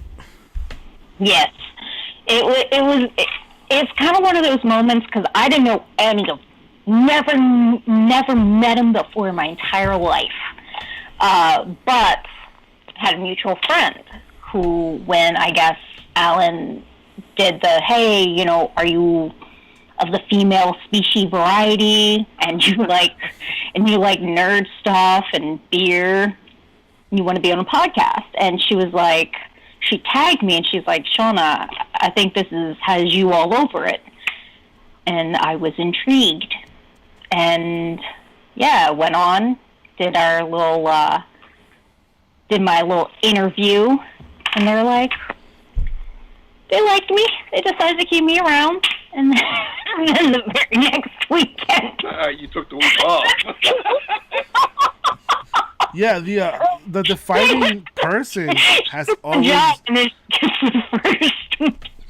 the defining person has always been Jeremiah. He always has this like feeling about someone, and like he's just blunt. He'll come up to you and just tell you like, "Yo, that person right there is dope. Like I can feel it. I get a vibe." And that's what we felt with Shauna. Yo, it was just like, yo, she's and Jeremiah is like the co-founder of like the group of nerd podcasts that we do here, but he's not with us today. He's based on our conversation the other day. He works in a hospital. He's a very busy dude, given state of the world. 2 hospitals. 2 different hospitals. What is it? Yeah. So he's not able to join us tonight, unfortunately. But I'm sure we get together again in the future. Whether it be you guys jump on my show, me jump on your show. I'll get the chance to talk with him eventually. Yes. So that's cool. Just keeping the the nerd news world informed on things. Yeah. We did talk about a couple of things that I was not very able to contribute to on the first half of this conversation for your show. But if you're listening to this podcast afterwards, not watching the live stream tonight, make sure you go check out the first half of our conversation for the Nerd News Happy Hour. You guys are everywhere, right? Apple Podcasts, Stitcher, Spotify, all the places. Everywhere. iHeartMedia, Pandora. All the places where the podcasts live. That's how I typically put it. Pretty much. And we're on Twitch, YouTube, and Facebook Live, and Periscope for Twitter. And soon we'll be on the other streamings also. So we're getting that together. Yeah, one of these days I made a Twitch account, and I've got my vintage video game systems hooked up and ready to roll. I should just start streaming, but I don't like to be on camera sometimes. Like I'm amazed I'm put together enough to be on camera right now. Never mind, while I'm just playing a video game and angry mashing buttons. Probably not my best look. You just have an avatar or something. You don't have to have you on there. There's tons of or put a mask on. Put a Dom mask on. Well, look at how expressive my face is. You think I'm gonna put a mask over this thing? This face is the one thing that would get me subs, dude. That's what I said. You could put a Dom mask on, and it's people like that shit. No, this is not a face you cover up. Well, nah, maybe it is. So, all right, Nerd News Happy Hour. Make sure you go check out the first half of this conversation on their feed. Right. But you guys are on a Dragon Ball podcast now, so put your other nerd news nonsense aside. Dragon Ball. What does Dragon Ball mean to you guys? Who wants to start? Wait. Wait. We did I skip forgot over a major Uncle thing? Black. Wait, what? How could you forget how Uncle Black came into our mess? He's the most important person did out you of all guys this. skip that part of the story? I'm not. He did. So, and he's Jesus. a big part of the story. Oh, all right. Well, wait. I didn't mean to cut you off in the midst of the story. I thought we were naturally rounded it out. I thought, Jesus, I'm that guy right now. He's the most important part. Listen, let me tell you, he's the most important part. I'm the guy. All right, go ahead. I'm sorry, Uncle Black. After we got Shauna, we were like, listen, not everyone can do it every single night. We need a revolving roster of hosts, and we reached out to certain people. Certain people didn't really, were interested or didn't fit the bill. And I remember talking to this dude who I always wanted to hang with, and I never got the chance, just like Jay. And I reached out to him. I said, "Yo, I know this dude. His name is Ernie. I think he would be great for it." We reach out to him. Talked to him for almost 2 hours, and this is from complete strangers but acquaintances on Facebook. We just hit it off, and I was like, I come back to everybody, and I'm like, yo, I have the perfect fourth person. Let's get this going. Next thing you know, go ahead. But we have to tell him why, what the biggest thing was. Yeah, what was the biggest indicator that you found the fourth man? The beers. He makes his own beer. You make your own fucking beer? You're a home brewer, man. Not only am I a home brewer, I grow my own hops. Oh my God, that is some serious commitment to your craft, man. When he talks about beer, he gets passionate as fuck as when he's talking about space. Mm-hmm. Yeah. Beer is my life. Next to my family, beer's my life.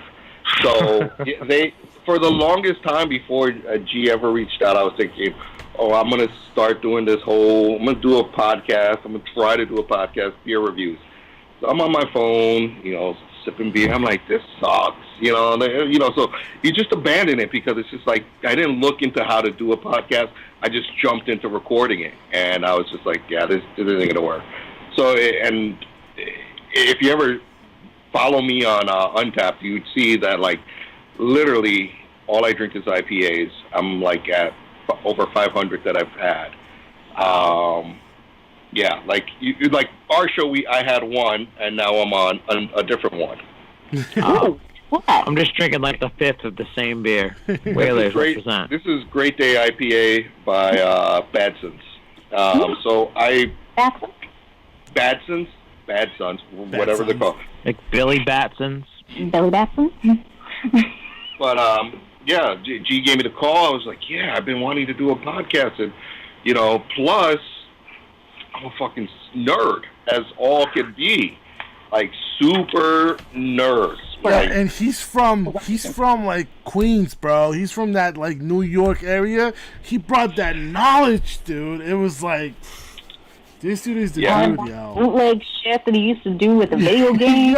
Yeah. You need a PlayStation game? I got it. I got you. It'll cost you $5. That's it. All right. That's it. That's how much. Well, maybe $2 now because they're cheaper. But yeah. And when he wants to make, sorry. When he wants to make a little extra money, Kiki. Ask him about Kiki. Yes. Kiki. What the fuck do you mean by Kiki? Kiki, I'm a former stripper at Scores, and I'm gonna dance for all y'all. All right, bust off the headset. Let's go. I don't got a pole. Hey, and what I'm the hell, sober. dude? You I'm can't sober. just fucking. You Don't can worry. see something like that and then not follow. All right, never mind. I'll let you meet Kiki at another time. And I'll have my kilt off. Well, I guess that means you should go subscribe to their YouTube channel, the Nerd News Happy Hour. They definitely have a happy hour-esque, what's the word, atmosphere. Because apparently Uncle Black gets naked in a kilt and dances like he used to work at Stores. Hey, yo, Kiki. Oh, I forgot I changed my headphones. Sorry. Oh, man. My headphones issue has been like a real serious thing going on tonight, but I think it's not the headphones. I think it's my computer. But it's not a big deal because, listen, we caught up in a little bit of nerd news when we did the first half of your stream. However, I'm more interested now in the second half of the conversation to get your input on. Although, Kayla, what the fuck, man? Like you dropped you dropped something in the middle of your stream. If you guys should go watch that stream because you told me you didn't even get through the last half of the Zamasu Goku Black arc. And I could have skipped it, bro. I could have gone straight to Jiren and shit. But you could have lied. You could have also done me a favor and lied. I love staying on point in like every episode, just every second, just watching it. Like when you said, "Oh, you could skip the intro and the outro." No, you don't skip the intro and the outro. No, you don't. Tell that shit to Carlton. No, you You're don't watching do that Carlton, shit. you dumb motherfucker. You learn that fucking song. You learn that shit from beginning to end. That's super dope. That's like the best part about anime.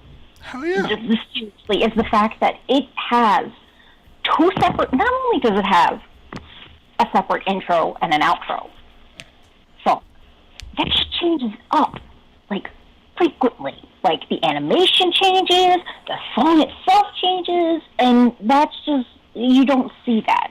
And you don't see American shows. And I miss the middle intermission bits that it used to have, like My Hero does. You know, I miss that shit, dude. The little eye catch commercial breaks, yeah. Mm-hmm. Yeah. Like even Dragon Ball Z, when it was like watching it on the bootleg, they'd have the little interlude. Yep. You'd like have the little big, oversized car and shit. Yep. I miss those. Yep.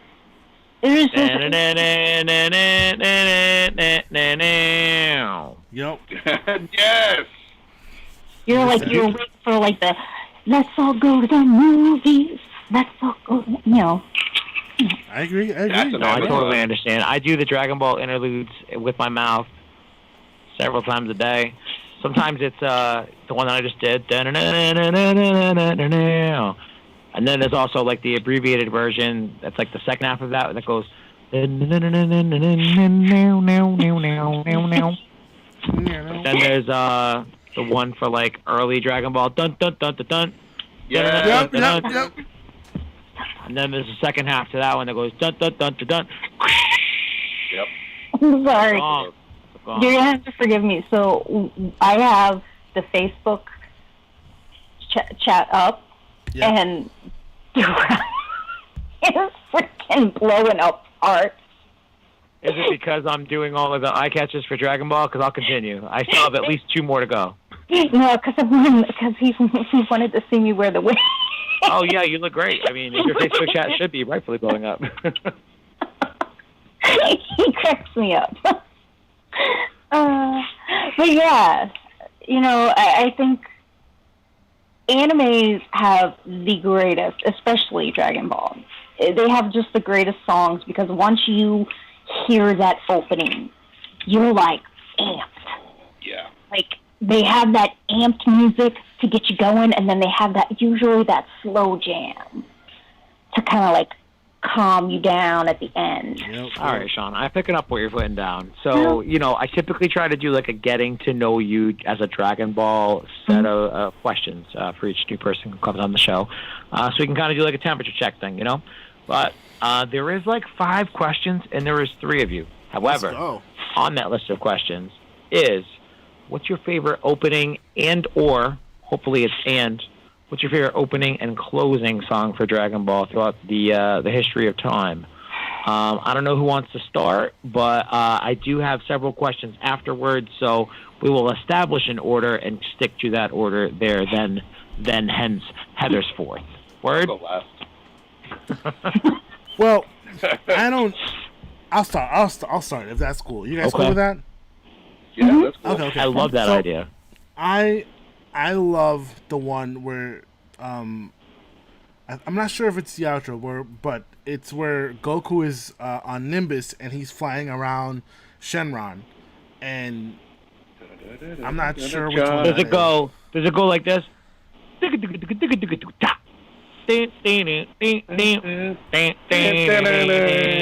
That one's called Chala, fucking head Chala.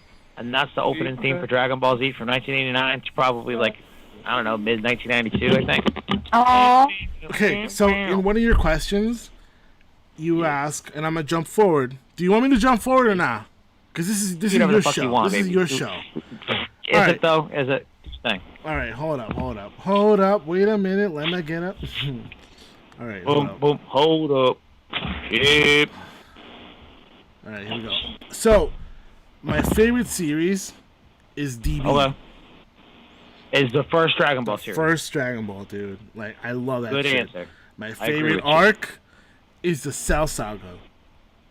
Absolutely love the father and son double Kamehameha. Like, love that shit. My favorite character is Vegeta. Okay. My favorite villain is Majin Vegeta. Ooh, does that really count? Yeah, it does. Yeah, It does count, bro. There's a. All right, now I see you. There's a big reason why it counts, because this was Vegeta's like opportunity to like destroy Goku, and yet he couldn't. But still, we saw that Super Saiyan 3. Mm-hmm. Yes. Yo, and Vegeta was just so badass, dude. So that's it. That's it for me. And that moment wherein he just destroys like the entire side of the Tenkaichi Budokai crowd, it just like smiles about it. Like that's like one of the most harrowing moments of Dragon, and that, especially that arc. Like that arc, you just murdered like a few thousand people. It's cool. I'm very happy about it. I love a good anti-hero, bro. I fucking love like Slain. It's a Slain from My Hero. Fucking Hero Killer Stain. Yeah. Fucking love him. I'm mad he died, dude. But yeah, I fucking love him. No, I don't think he's dead. I'm pretty sure he's in jail. Wait. I thought he was like he was done. No, I'm pretty sure Hero Killer Stain's in jail. Really? I might have to double check that, but I'm about 90% sure he's in jail. That's dope. Well, I can't wait for that. Yep. Now, if you were to ask me, what would you like to watch Dragon Ball Z in either English, Japanese, or Spanish?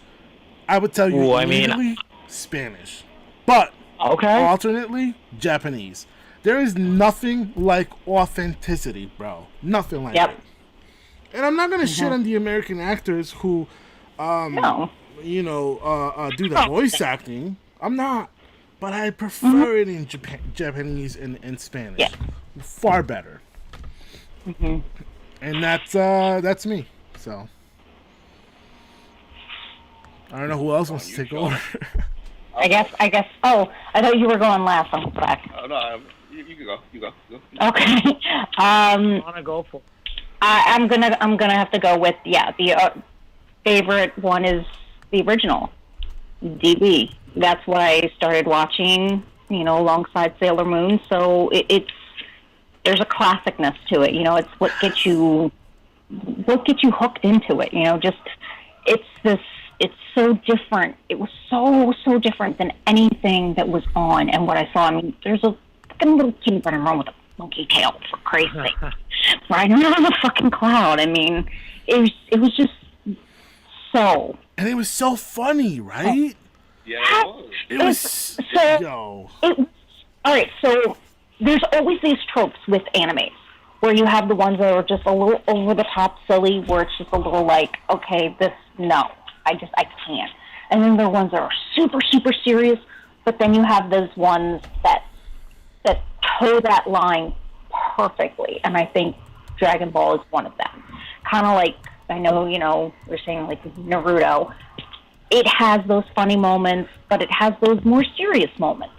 Although, can you really, really take something serious when it takes 6 episodes for them to say the name of their attack? Hey. Oh. Hey, you don't got to be like that. Okay, Uncle Black, what you got? Never mind. I don't want to hear the rest of your answer.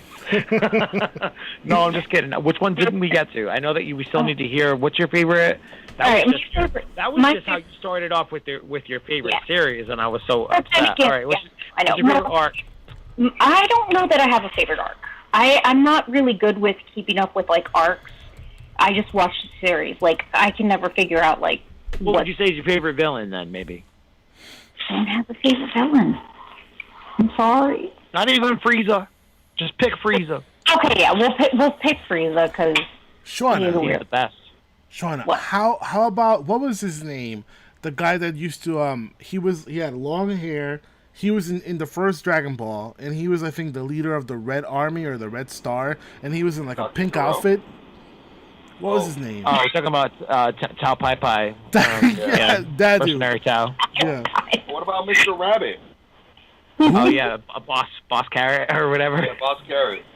Boss Carrot. That motherfucker lives on the moon now. Yeah.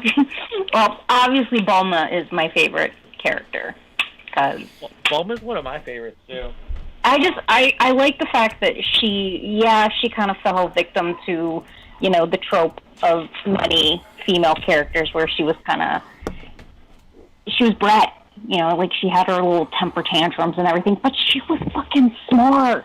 She was a scientist. She was brilliant.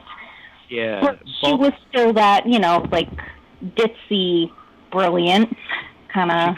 She kind of grows into herself, I think, a little bit. Like at first, she's very much like, "Hey, I'm a very capable and brilliant scientist for sure," but like I'm a 16-year-old girl, and I'm capable to fall victim to a boy crush or whatever. Exactly. Dragon Ball Z. Well, Dragon Ball uses her routinely in that trope of either she's the damsel in distress that they have to rescue, or she's the one who's the magic fix, the Deus Ex Machina to the situation they're in. Like she comes up with the sciencey thing and figures it out. She's one of those two things. In Dragon Ball Z, for the first half, when she is around, she's damsel in distress. That's pretty much her only role through all of Planet Namek. She has some minor roles through, basically, again, just like advancements of the plot through the Cell games and Majin Buu. They don't really reclaim her character at all, in my opinion, until they get to Dragon Ball Super.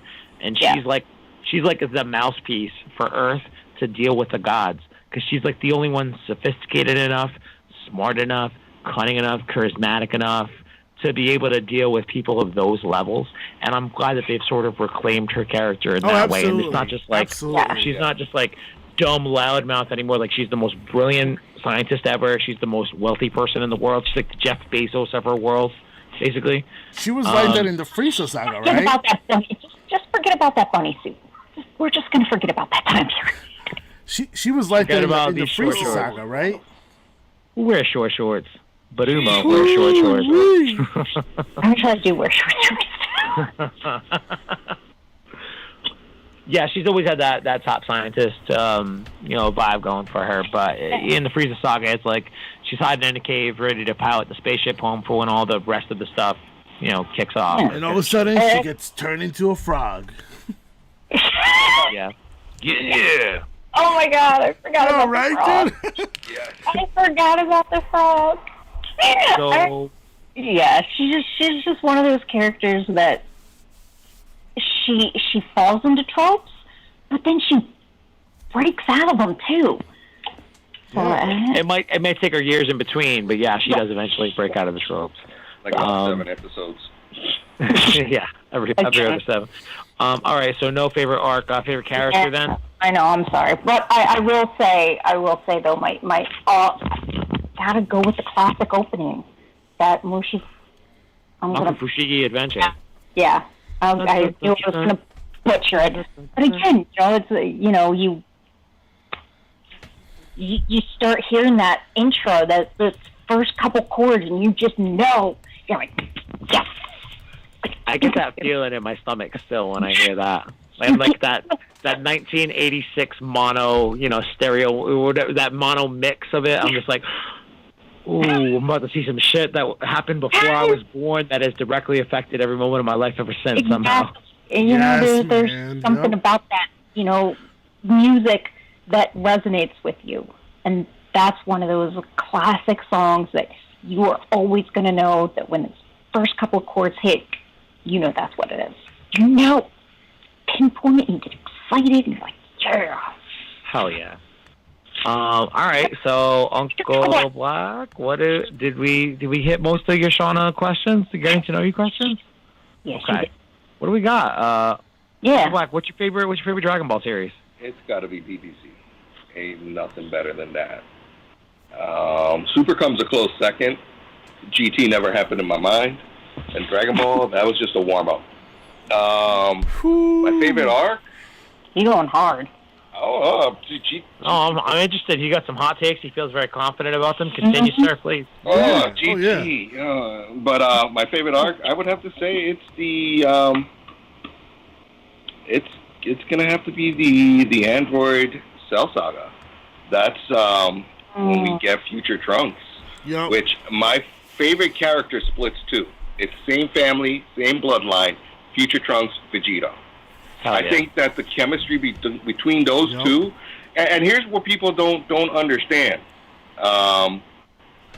They had a closer bond and a closer relationship that Goku had than either both of his sons.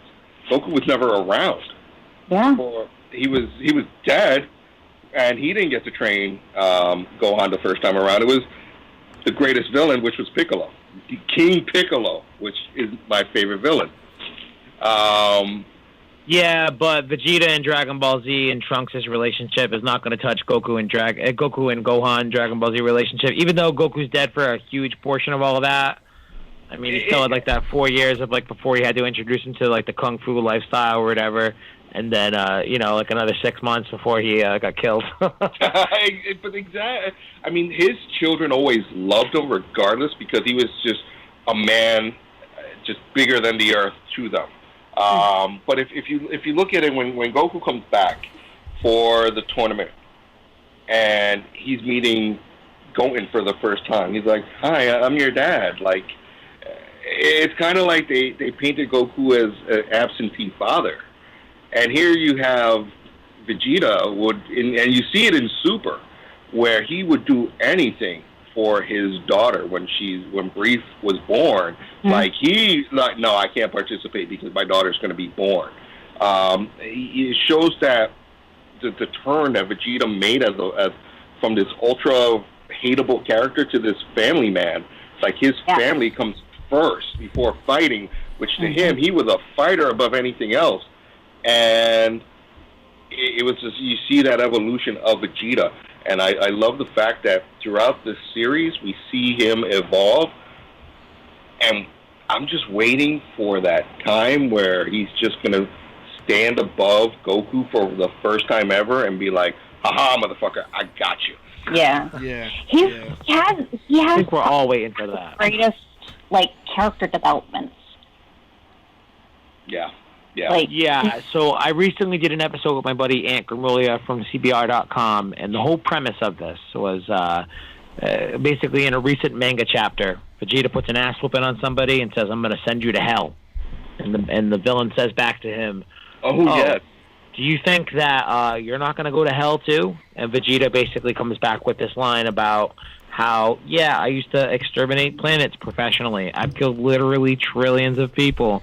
I'm definitely going to hell. I guess I'm a villain. So that sparked this whole, Twitter outrage about people saying that Dragon Ball GT Vegeta is now a better iteration of Vegeta than Dragon Ball Super Vegeta is. And that developed into a conversation between me and Ant about, which of the two is better. Obviously, it's Dragon Ball Super Vegeta, and if you think otherwise, I don't know, you're probably a fucking edgelord or you're dumb. I'm going to guess it's a little bit of both. There's no way to say that Dragon Ball Super Vegeta is worse than Dragon Ball GT Vegeta. Dragon Ball GT Vegeta is fun in a lot of ways. You see some fun stuff happen. He's like led around by a little teenage girl. He's got his stupid little mustache, whatever, his dumb haircut. oh my god, He's very memorable in a lot of ways. But when it comes to Dragon Ball Super Vegeta, granted, they have to rewind the clock on some of the things that he previously did in Dragon Ball Z, and like retread things that the studio knew would, be a big hit moment or whatever. Like Vegeta sacrifice in the Tournament of Power is the exact same thing, almost shot for shot, including the flashbacks. As the Majin Vegeta sacrifice at the end of Dragon Ball Z. Like, it's the same fucking thing. But even though it's like a reboot or a remake or a recycling, I just watched Jay and Bob Reboot last night. Not sure if you guys watched those films at all. It was really good. Anyway, even though we have to do like a reboot of Vegeta in a lot of ways for Dragon Ball Super Vegeta, he's still a way better product than GT Vegeta will ever be. Yes. And getting back to what some of you guys said about, his interaction with Trunks, the cool thing to me about that, and we talk about it a little bit there, is Dragon Ball Z, Trunks and Vegeta have this, interaction, and it's like out of necessity, and Vegeta's just like very, kind of going along with it in a lot of ways. So much to the point that, like, even after they've spent 2 years together in the, room of space and time, done all this training, he leaves to go back to his timeline, and Vegeta's just like leaning up back against the tree, like, "See you later, motherfucker, beat it." But when he comes back in Dragon Ball Super, those maternal instincts, having now been a dad to Trunks for 8 years now, having now been a dad to Buddha for, well, she's born after he leaves, so that doesn't count. But whatever, having been a dad to Trunks now for 8 years, when Future Trunks comes back, like, it's like he gets to have the dad he was hoping that he would get in Dragon Ball Z but didn't get, but now he finally gets it in Dragon Ball Super, and it feels so much more like fulfilling to me. Yeah, I agree. Yeah. I think that was one of the greatest things to watch. He's just overall a rounded character. Yep. I don't know if Toriyama was it Toriyama. I don't know if they ever had his plan for him. yeah. If this is what was the cards. I think people really they saw Vegeta, and it was like this, holy shit, he's just a fucking badass. He doesn't fucking care. Right. Yeah, I like watching it. I don't think I could have ever imagined him turning out the way he did. Like, when you first originally see him, there's no way you would ever think that he's going to turn out to be like that. And not in a million years. We lost money betting on it. Yeah. And he's always the underdog. In my opinion, he's the underdog. He's the guy that's really always working hard to get to where he gets, only for something stupid to happen, and he loses. Like when he fought Golden Frieza. He whooped Golden Frieza's ass left and right, and it was just a matter of seconds that he didn't finish him off quick enough. But if not, if he would have been, if he would have really taken it seriously, he would have killed him, and they would have never had to rewind time for Goku to save the day yet again. I mean, that was for Whis, but yeah, Fakatsu no F makes me literally want to beat my face against the wall because they've been doing a similar tease in this most recent manga arc where it's like, maybe Vegeta's going to get the win this time. Look at all these things breaking Vegeta's way. Ooh, get excited, Vegeta fans. This is over the course of, like, Dragon Ball Super is this weird anomaly in Dragon Ball's history in that there's no comic preceding it. So we don't know what to expect week to week when the new episodes are coming out. Mm-hmm. Now, they're kind of riding the ship and having the comic book come out and build a big buffer before the anime comes back. I think that's the plan anyway. But they have this moment where, Vegeta he's coming in with this new technique, and he seems to be the only guy who, has any kind of solution to this newfound problem just after Goku got his ass whooped.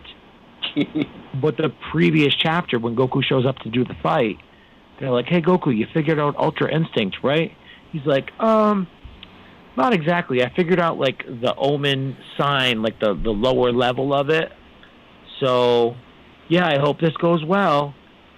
And the second they said that, I'm like, all right, I already know what's going to happen. Goku's going to get his ass whooped.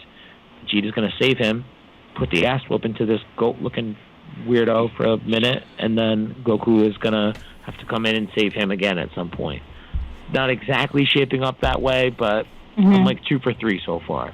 Yeah. I don't know why they keep giving us that tease, but when they did it in Dragon Ball with Frieza, it was the most enraging thing because that would have made all the sense in the world to have him get that one against that guy that destroyed his planet and killed his dad. But I think, well, no, at that time we did not know anything of the Bardock saga. So we really did, when the Frieza saga came out, we knew nothing of Bardock and how Frieza killed Bardock. So yeah, so it being Vegeta would have been so much better. But at that point, I think he was still seen as a villain, and to have him do that and come out the winner, I don't think that's the way they want it. I mean, I think long ago, and don't quote me because I might be wrong, but I remember reading that Akira Toriyama originally planned it to end, Dragon Ball Z to end with the Frieza saga, and that was it. And everybody was like, no, you got to keep going. And you can tell the difference in the writing afterwards. But yeah, it was supposed to end just with the Frieza saga. That's it. And I think I said it in the first half of our conversation. Maybe I said it at the beginning of this one. I'm not really sure where one began and the other ended. But the Trunks character, Future Trunks character, is a blatant ripoff of John Connor, right, from Terminator. And that kind of lends itself to that idea of, like, he wraps up the whole saga where he finally, gets revenge for his race or whatever against the guy who exterminated him and his people, achieves this ultimate godly form of Super Saiyan, returns to Earth and lives peacefully. That would have been a great, perfect cap on that series as a whole. But nope, shit's popular. And Toriyama's like, all right, I got to keep making this nonsense. Yep. Terminator looks cool. Why don't we rip that off? And so much of what that dude does as an author through his, series of writing Dragon Ball is he doesn't plan things out long term at all. He just kind of writes it from week to week. Even he's not really sure, what he's going to do.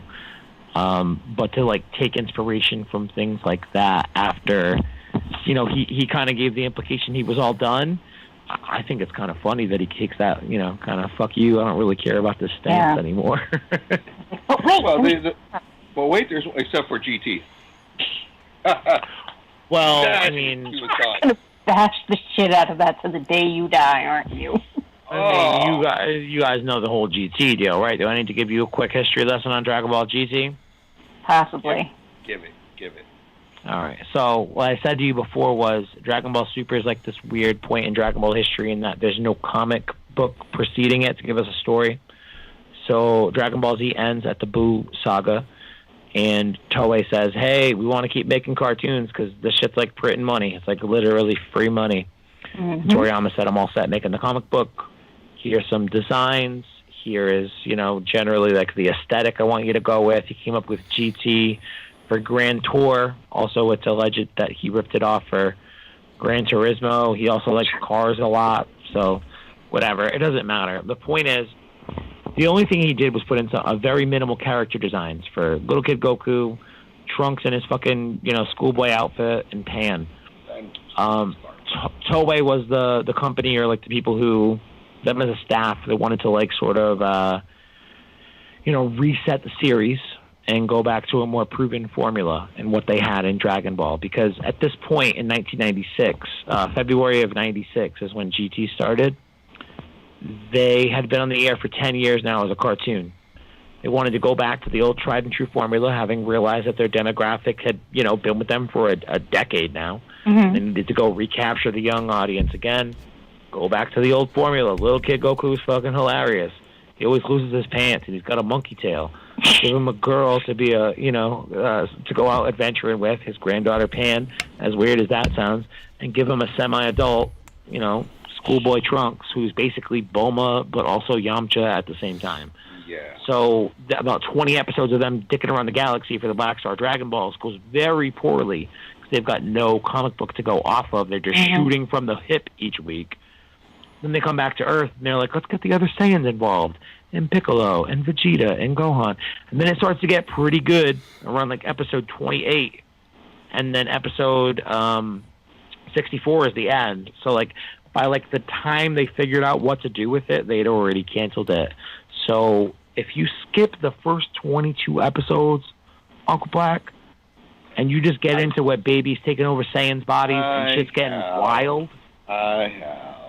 I've seen it all. Do it again. So it sounds like basically what they did for the entire series was made a series of filler episodes? Oh, boy. Took all the filler episodes and made it into one series. For at least the first 22, yeah. It was just all filler, like one-off, like this is the planet of the week kind of things. Yeah. Yeah, that's what it seems like. It's just a bunch of filler. Like, where's the beach scene? Yeah, it kind of like starts Dragon Ball and it ends with Dragon Ball Z. They hodgepodged it all together because at the end, now I mean, what was cool, and don't get me wrong, what was cool about it is you had Super Saiyan 4, seeing Goku going Super Saiyan 4. It was kind of dope because at this point in time we had nothing else from Dragon Ball.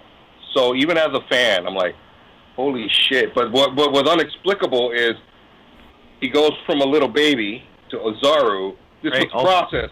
Little small little Goku to Ozaru, golden Ozaru, and then he controls himself to Super Saiyan 4. Because he had the tail, he was able to do that. And then whenever he transforms into it afterwards, he doesn't go to the golden ape. He just turns into a normal-sized adult Super Saiyan 4. Yeah. That was what always got me. I'm just like, you just grew like 2.5 feet. Okay. Yeah, out of nowhere. And then poor Vegeta, who had no tail at the time, Bulma had to create a machine to bring back the moon. Because, again, how many times was the moon blasted out of existence? At least twice. Yeah, once by Piccolo and once by Master Roshi during the 22nd Tenkaichi Budokai. Yeah. What always bothered me about some of Dragon Ball GT, definitely that Super Saiyan 4 transformation, like after the fact, like I don't understand how you could be a kid and then when you transform to the next, like you're Super Saiyan 3 as like a 4'1" kid with your long ass hair. And then Super Saiyan 4, you're 6'1" and a normal-sized person again. That never made sense to me. The rest of Dragon Ball GT, though, what was that? I said, well, look at Shazam. Like Billy Batson? Yeah, he's a teen. He says Shazam, boom, adult. I thought you were talking about Shazam, the 1990s film with Shaquille O'Neal, who was a genie. No, we don't talk about that. We don't talk about that. No, but he is Shazam. But that's but anytime there's with magic, and I've come to accept it. You don't question it. Yeah. He goes from a little baby up to a big ass adult, when he's going Saiyan, but Yeah, I'm literally watching a cartoon series about giant monkey space aliens from the sky kicking the shit out of each other and blowing up planets in the process. Like, not to look at those plot holes. Right. Yeah. Try not to dig into it.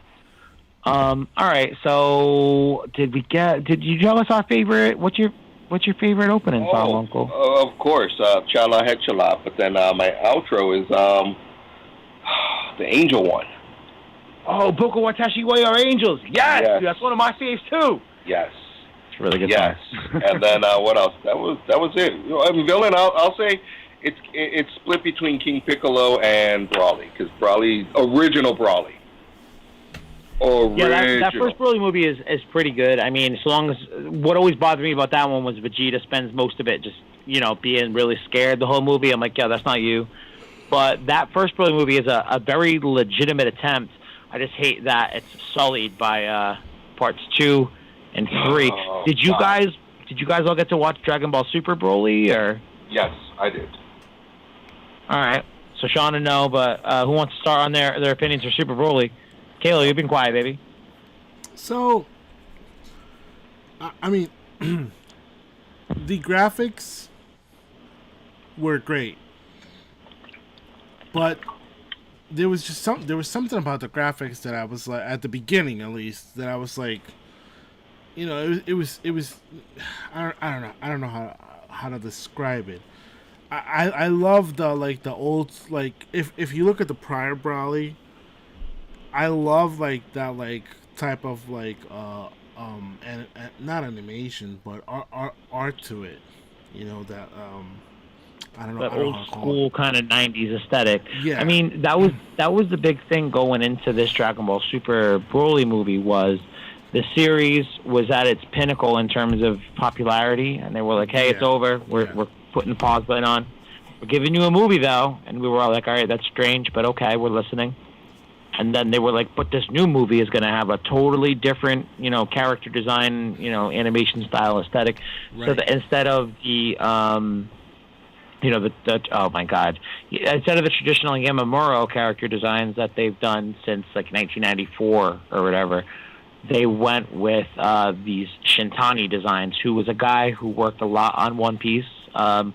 But like grew up a Dragon Ball fan too. Like he knows. That's what's cool about a lot of people working on these properties today, is that they grew up as Dragon Ball fans, and now they're helping to serve to create the product. But his whole design thing, it's like a little bit more cartoony, I guess, a little bit more fluid, a lot more digital, definitely more digital. Mm-hmm. There's definitely more like the 3D animation in terms of the action sequences sometimes. That's a little jarring. That gets me too. Yeah. But it was overall, I think we finally saw a true Brawly, but a true human version to Brawly too. I think that was the beautiful part, that we really saw him as he was meant to be shown on his human side. Because before we just saw this overpowered, angry, just like, I was like, okay, Brawly's dope, but who is he really though? And we got to see him here.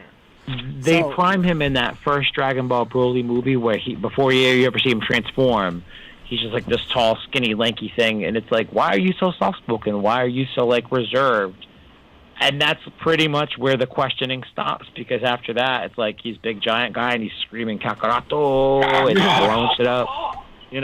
Yeah. I like what they did with the Dragon Ball Super Bowl and trying to give him some, as much humanity as you can, given a character's backstory like that. And last thing, my favorite color is green, so I don't want to be biased, but the way they use green for Brawly, fucking ridiculous, man. It's in a good way or a bad way? In a good way. Okay. It's just like, it's not overpowered green. It's like this, like when you see his rage, that green fits him. You know what I'm saying? Like certain certain characters in certain in certain animes, when you see them rage up and fucking like okay, let's Black Clover, right? Black Clover, the main character, that whole black red, I don't know, it like the cartoon gets me. I love the anime, but I don't know about the color. But when I see Broly like power up and use those vibrant greens, and it fits his energy. It fits him. I don't know. It's something about that green that goes so well with Broly, man. It's just something about it, man. Something. I feel that. Yeah. Uncle Black, what you got, man? What do you think of Super Broly? I loved it. What I liked about it is that they actually showed that Vegeta could go Super Saiyan God, which is the precursor to Super Saiyan Blue. Like, seeing that, I was like, all right, now this makes sense, because they just totally bypassed that in Dragon Ball Z Super. You see him go Super Saiyan God. I'm like, finally, you acknowledge that he got the training, and they must have joined hands, 6 Super Saiyans, to give him that. So no, they actually make that comment. They make it in the Dragon Ball before that movie came out. They make Goku makes the comment when they first go Super Saiyan Blue. It's like a time jump after Battle of Gods. They both are able to go Super Saiyan Blue, and Goku's comment is, "Yeah, he's so badass and determined. He didn't even need the ritual. He's good to go." But seeing him go the red version in the movie, like, that's something because everyone felt so cheated. Like, what do you mean he's just got it? I want to see how he got it. Like, that's the whole fun of him getting it, Yeah, I don't want to have it. I just seeing that, again, being a Vegeta fan, and again, seeing him get to that point, I was like, this is so fulfilling. Seeing him hold up against Broly, for the most part. The movie, the story behind it, Broly always reminded me of Android 16. Before, the soft-spokenness, just in the original. Yeah, and they came out around the same time, too, so I can totally understand those parallels. Yeah, and he always reminded me of 16, of so quiet, so docile, and then all it took was for Kakarot to set him off, really.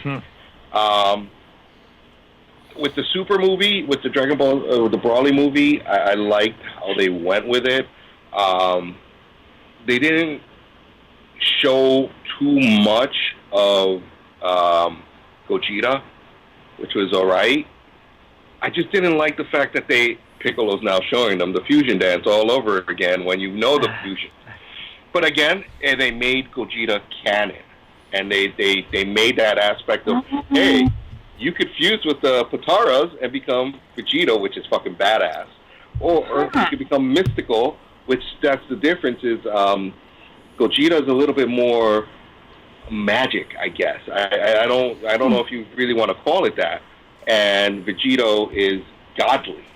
That's why there's the difference between those two and the look. Yeah, there's like different versions of the power up for each respective fusion. Like, basically, the whole story of the fusion is like both are going to be greater than the sum of their parts, right? Yeah. So whether it's the Patara earring fusion or the Metamorph fusion dance. But yeah, one of them is linked to like the level of a god versus the level of, or like the race of an alien species. So yeah, maybe there is a differentiation to, that type of power. The thing with the Broly movie, and you just said it too, like, they already know the fusion dance. Why is Piccolo showing this to them again? It's because the first Gogeta movie with Janemba never happened. Exactly. In this canon. But it's basically the same scene, right? Having to have them relearn the fusion dance, and doing it with.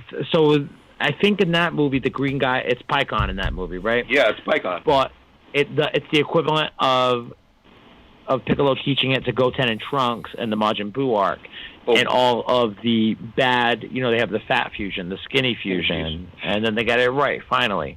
More like the crystal meth fusion. Yeah, the crystal meth fusion would be the way better way to. But if you remember, where did Piccolo get the fusion from? He got it from Goku. Yeah, I'm trying to remember where. I think. Yeah, he got it from Goku. I'm pretty sure you're right. Yeah, Goku tries to teach it to. Goku has the idea to teach it to the kids to power up to fight Buu, and tries to like communicate it to Piccolo. Yeah, I have to rewatch a lot of the Buu saga, I think. But yeah, I think you're correct. So then why? Gotta teach it to Vegeta. You know this the whole time, though. That's my problem. You're holding out on Vegeta. Hey, Vegeta, I know this. if you listen to me, we don't need those earrings. This will only last us 30 minutes. Yeah, but Vegeta, I mean, that's the other thing, too. Like, you want to talk about retread of Dragon Ball moments, topics, whatever. It's like, fuse with you, Kakarot? I'd rather chop my own dick off and feed it to my mom. Basically. Yeah. Sorry. But also what I liked about that movie was that you get to see Bardock. You get to see Goku leave Earth. I mean, not our planet Vegeta. You get to see a young Raditz, Nappa, and what was the other one? Raditz, Nappa, and Vegeta. All young on a different planet while all this shit's going on. Yeah. Baby Raditz, right here, baby. I love him. Yeah, this movie was very much fan service, the movie. So, like, that opening part with Bardock and young Vegeta and Raditz and Nappa, that's all, you know, a re-adaptation or adaptation of Dragon Ball Minus, that manga chapter that came out, I think it was 2013, I want to say. And, like, in case Goku's story didn't remind you enough of Superman's story, they're like, hey, let us write this a little bit more obvious, where Bardock is actually this peaceful dude, and he's kind of informed on science, and he knows what's about to happen, so he sends it. Like, I don't know. The Goku Superman parallels, and are already beating you over the head for the last 30 years. They just rewrote it to make him beat you over the head a little bit more strongly. I would have been fine if we didn't see that, but I understand them wanting to put it in. Because it's 20, 30 minutes of very cool moments. Like, that gives you the excuse to see the Ginyu Force. That gives you the excuse to see the Zarbon and Dodoria and King Cold and young Frieza coming into his own, taking over the Empire, bringing the Scouters in and being like, I run y'all motherfuckers now. Here's your new cell phones. I expect you to be on call all the time. Well, at the same, as cool as it was to see, I'd have been fine if I would have rather if they'd cut that part out and focused more on building Broly out, because I think Broly's going to be a big part. I hope Broly's going to be a big part of Dragon Ball going forward in the future. So the manga is going on as it is right now. Moro is basically the Galactus of Dragon Ball Z. Feeds off of planet energy, people's energy, but he's like a normal goat-sized looking motherfucker, however normal that can be. So do you think Broly could come and save the day? Not even if he Goku? No. Nah? No. Based off of how this story's written, it's gonna require likely some godly intervention. For a little bit, I thought they were angling to have a fusion, whether that be, Fusion Dance or Potara, but they just had the gods show up in the last chapter, and the gods don't seem very cool on what's happening. So, the theme of Dragon Ball Super, to me, I talked about it in a recent stream. They have this problem, right? So, Dragon Ball Super exists in this set period of time. It's between the end of it's between the end of the Buu arc and the end of Dragon Ball Z, like the last 4 episodes or whatever. So, what the fuck are you laughing at, Kayla?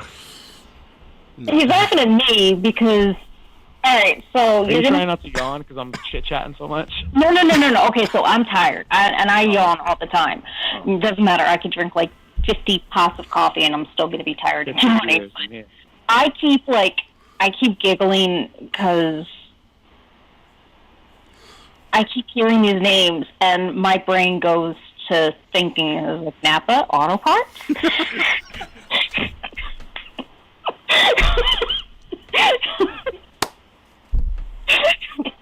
I can't help but every time I hear Vegeta, I think of Velveeta. So really quick, today we my pops and her, they changed her brakes, and we went to Nappa, and it was like to Nappa 3 times. Yeah. Well, you guys just sitting in the Nappa lobby, just being like, Jada. Yo, they're clowns in there, bro. They're like big clowns. Like, they were having a good time too. Yeah, they're talking about cutting. Yeah, they're like machete. Yeah, some dude was like, "Don't get near my car, or I'll cut you."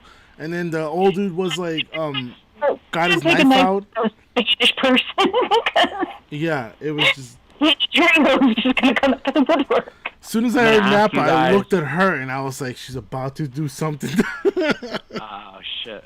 Yeah. All right. Well, I'm gonna ask you guys to send me the address of the Napa auto parts store that you were at today, and I'll go online and I will write them a strongly worded Google review. East Main Street, baby. And nobody will ever go there again, and you will never conflate Napa, the auto body place, and Napa with Vegeta Napa ever again. You probably still will, though. It'll take some time. No, I'll always, like, because you're saying all these Oliver names. I'm like, radish? Yeah. Like the vegetable? Yeah. I mean, yeah, pretty much. Japanese, radits, yeah. Yeah, radish. Either way, lots of important things happen in this Broly movie. I don't think they're going to have any implications or any direct effect on what's happening in the moral arc. When the cartoon comes back... Okay. Hello, kittens. Is that a cat? No, it's the queen. No, I thought you it was a see cat this that walked asshole. by the screen because I wasn't looking. I'm sorry. Hi. No, that's the manager. Yeah, that's our You manager. cat She's asshole. That's our manager. queen manager. Cool. What are you guys hoping for when the series does return? Anything in particular? I don't know who wants to start. Just really quick, I hope Gohan, like, get some cojones again, man. That's it. Yeah. Dude, I hope he be reading grows the some manga balls. chapters. He's heavily involved in what's going on right now. He's fighting a I lot. hope we get to see that. Because after the Cell Saga, like, he let me down with that fucking what was it? Suit, that green suit. What was it? Oh, Great Great Saiyaman. Saiyaman. Yeah, I was like, what the fuck are you doing? Mr. Saiyan is cooler than you. The fuck? Hey. And at that point, Puar is cooler than he is. Yeah. Hey, Yeah. guys. Only Right here, until I he gets- love the Great Saiyaman. Only until he goes Power Unleashed is he not cool again. What's that guy? Minata? No, not Minata. That's fucking. You're thinking of Mineta from My Hero Academia. You're thinking of Manaka, the guy with the nipples? Yes, he's fucking cooler Oh, than fucking. Yeah. He's cooler than Gohan. Hell yeah, dude. Mad as fuck. He does have like a cool little arc. I think it's right after where you are. With that, it's right after the Yeah, Zamasu keep Black reminding me, Kyle. Thanks. No, I'm just After trying you to fucking- give you After you inspiration destroyed me to online, thanks. finish the goddamn show up. I'm so embarrassed that you haven't done this yet. I'm But he embarrassed does that you're have to- embarrassed and I'm embarrassed. I'm embarrassed that you're embarrassed, okay? I didn't follow that. I follow it. Okay. followed my own. I didn't. I just was like, wait, what? So basically, Space Nipples is also a space delivery man, and then Goten and Trunks accidentally get back in like his space delivery van, and they go on a space delivery adventure together. And then there's like a copy Jello purple Vegeta, and then for the dub they had Chris Sabat, who's been the voice of Vegeta for like 20-some years, and the guy who did copy Vegeta was Brian Drummond, the guy who did the original voices of Vegeta for like the early stuff pre-Toonami. Wild. Yeah, they had a really fun time with it. Oh. Anyway, if you like that big nippled weirdo, read the goddamn comic and finish watching the fucking cartoon. Yes, Master Blaster, I will. Wow, Alright. Master Blaster. Yeah. That's just not. Alright. At least it's not Master Ass Blaster. That's a whole different set of circumstances. One extra word, it totally changes the connotation. Who wants to go next? What do you want to see in Dragon Ball Super returns to the air?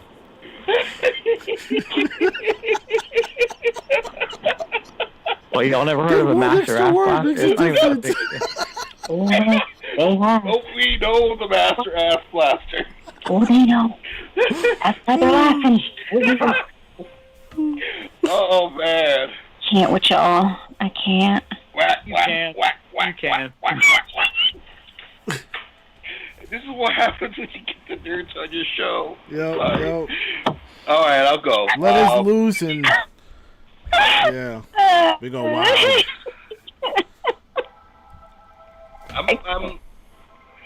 when Super comes back, I'm hoping they spend more time on Vegeta, like on Yard Rat, like a good portion of that time.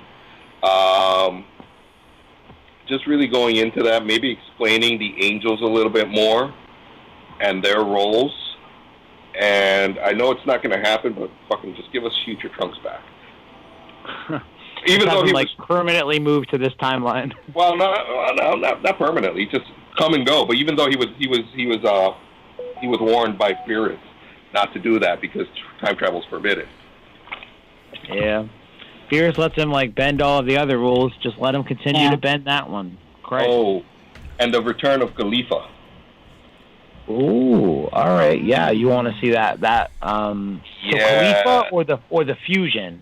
The fusion. Well, both. Like I want to see more of what was it? Universe 6. Yes. Yeah, more of that. Like if I want to see Vegeta go visit Universe 6. Yes. I want to see him visit a planet of Saiyans and just have that moment to, like, as an adult, relish, like, I can't be amongst my own planet where I grew up, but this is, that other timeline, or other universe where these are my people. I'm amongst my people again. And be responsible for the fact that they could all go Super Saiyan. Teaching that shit, too, yeah. He'll be their Super Saiyan God. Oh, my God. There you go. Write a whole movie. Get me in the Dragon Ball room. I'll write the next 6 Dragon Ball scripts right now. Did we warn? We didn't warn him, did we? What? About being careful what you say on our podcast because people. This is his show. This doesn't hold true. Oh, but he's still kind of on our show because we're still streaming it. Yeah, we got issues where people we mention something and it comes true. Yeah, and they steal our ideas. Blah, blah, blah, blah, blah, blah, blah, blah. Hold on, explain. Like Battletoads. Okay. I mentioned it on the show, and boom, Battletoads for Xbox. Oh, they Mega put Man on Xbox? Yeah, or Mega Man. A week later, after we're talking about, they should do a Mega Man movie. News breaks, Mega Man movie. G4? Yeah, G4. We're talking about, that was a great show. Next week, they're coming back. Yep. So I guess Olivia Munn dates the dude who's bringing G4 back. Like his dad is bringing it back or something. Well, makes sense. Yeah. Either way, 19-year-old Kyle is definitely happy that Olivia Munn will be back on cable television again. I might just keep cable just in case. I don't know. So maybe if you really want that one, that particular Dragon Ball Z thing to happen, just keep talking. Dude, I keep talking about how I want the series to come back already. On our show, because that's apparently when people listen. Although I'm still waiting for my Star Wars. I got a question for you, Kyle. Sure. If you had the chance to ask one question to Toriyama, what would it be? Don't cream all over the screen. Just tell us. No, that's a great question because here I have a very weird relationship with Toriyama. I'm one of those fans where I understand that he doesn't like Dragon Ball. He doesn't give a shit about it. He doesn't give a shit about me or the fact that we are here sitting on the internet talking about his creation, 35 years after the fact. He probably doesn't even like people like us. So if I were to meet Akira Toriyama, I probably wouldn't ask him anything about Dragon Ball. I'd probably ask him more something along the lines of how does it feel to be you? You know what I mean? Like, he's in that rare air of, never mind mangaka, he's, top 3 probably all time in Japan for, top manga artists, authors, whatever. But he's world renowned, man. He's one of the most famous people in the world when it comes to intellectual property, whether you look at it as comics or whether you look at it as comics or cartoons.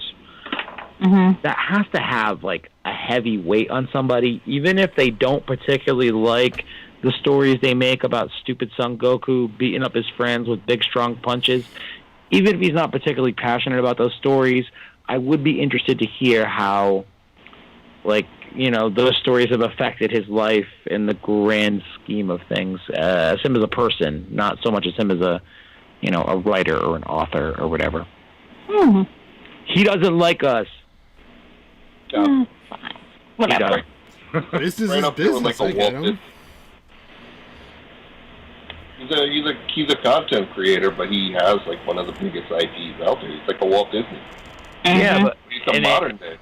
And it's one of those things, though, where when he started it, he didn't think it would get past the first time they summoned the dragon. He thought that they would summon the dragon, and that would be it. Because you've already seen, it's called Dragon Ball. We've seen what the Dragon Balls do, you know, whatever, 20 chapters in, 13 episodes in. He thought that was going to be it. And they were like, no, this is actually really popular. Keep going. And he's like, all right, fuck it. I'm in full fuck it mode then. And eventually he found a nice little groove in the manga martial arts thing. And then when it switches over to Dragon Ball Z, which really wasn't even a thing in Japan, it could just continue to be Dragon Ball, not Dragon Ball Z. When those arcs happen, they kick up the sci-fi quotient, you know, to 11. They dial back comedy and make it more like space opera-driven kind of shit. Yeah, Akira Toriyama was just not really giving much of a shit, and I think maybe that kind of creative freedom he had in his brain is what gave us, you know, such a prolific series. I got a question. What's your take on Dragon Ball Heroes? Super Dragon Ball Hero. It's bad. It's really bad. And I try not to watch it, and I don't like it. But every once in a while, I subject myself to watching like 3 in a row, and then I don't get out of bed for about 2 or 3 days. The animation looks really nice, but it is a waste of my goddamn time, and I'd rather they just reallocate those resources to making a 22-minute television show again each week. Dragon Ball Heroes can suck my dick. Next question. Damn. I agree, though. I mean, it had me in at first, and yeah.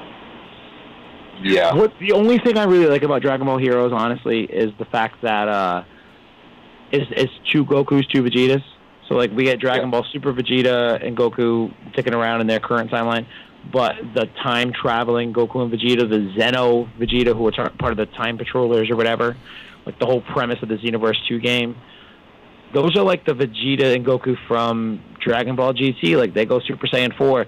So whenever they show up, I'm like, oh, that's the Goku and Vegeta I used to know from back in the day. Those are my old buddies. You know, like, that's the feeling I have when I see them.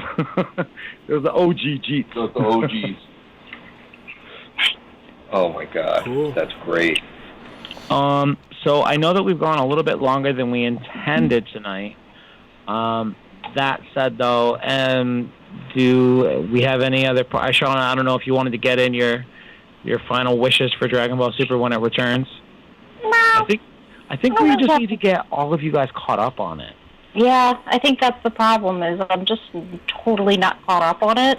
So, I mean, and, you know, I'm kind of one of those, I don't care about spoilers, because to me... Good thing, because I spoiled a bunch. Yeah. So I've said this multiple times with things, is I don't care if I know the ending, because to me... Every new beginning comes from some other beginning's end.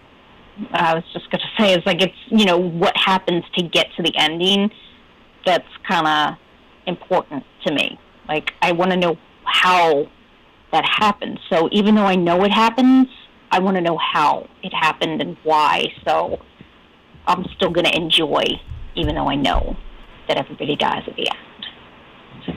How even though the whole world's going to implode. Exactly. It's like, why did it implode? How did it implode? I want to know. Curious minds. It's true. Inquiring minds like mine want to know. Yes, inquiring minds. Oh my God, I remember those magazines. I want to know. Midnight Star. I wanna know. I wanna know. That's an old Weird Al song. You can read it. You can read it. You can read it. You can read it. I wanna know. I wanna know. All right, I'm gonna stop singing Weird Al in y'all's ears. 'Cause that's weird. Al in y'all's ears. Okay. Apparently my cat is hungry and he's yelling for food. Yeah, he's yelling for me to stop singing Weird Al into your ears. So this has been a lot of fun tonight. I want to thank you guys from the Nerd News Happy Hour for joining me tonight. Who was that? Before we go, I had a question. Oh wait, I'm sorry. Did I cut you off? Yeah, go ahead. No. This is not. What's your favorite Disney song? Princess song. Okay. All right. No, this is a very good question. No, it isn't. Of course it is. What? You guys don't think that the Pantheon, the modern day songbook, is pretty much directly derived from mostly Disney properties? Come on, dude. Disney writes some bangers. No. Is this like a commonly asked question? Come on. No, this is an inside joke. We'll let you in, but I want to know. Don't All right, so I'm torn between a couple. Ready? Oh God. Jeez. I will lose my shit. I like from Beauty and the Beast, Be Our Guest. Okay, that's a good one. However, I like that song because they parodied it on The Simpsons for See My Vest, made from real gorilla chest. See this sweater, it's still better than authentic Irish setter. See this hat, twist my cap, my evening wear, I'm going to stop. So I know all of that. That's why I like that song. But also Mulan's I'm going to Make a Man Out of You. That's a fucking banger. And if you look into it, want to know who sang the Chinese version of that song and did the voice of that character? Again, in China? Jackie fucking Chan, man. Oh, shit. So if you look up Make a Man Out of You from Mulan, Chinese version, that's Jackie Chan crooning your ass away. Also, it's a whole new world, new fantastic point of view. What's the inside joke? I want to know. Well, any other, other Disney princesses? Underwater? Which one's Little Mermaid? Yeah. Any good songs off of that album? Yeah, look at my thingamajigs. I got 20. What the fuck? What songs are from that movie? I'm having a blank right now. Part of some na na na na na. Shit, what is it? Oh, that's Part of Your World? Part of Your World. All right, yeah. See, I got there. It took me a minute and a half, but I got there. Part of Your World. You ever played the video Your game? listeners are going to be wondering what the fuck is wrong with these three. Yeah, all right. So what's the payoff? Why are we asking? No, it's just wondering. Did you ever play the video game? Did you ever? Yeah. So did you ever play the video game? The Mermaid video game? Yeah, the Little Mermaid. Did you ever finish it? PS2. Did you ever finish it? I finished The Little Mermaid. I finished all over The Little Mermaid. Yeah. No, so we had an episode. Was it the first one you finished? I finished all over. Yeah.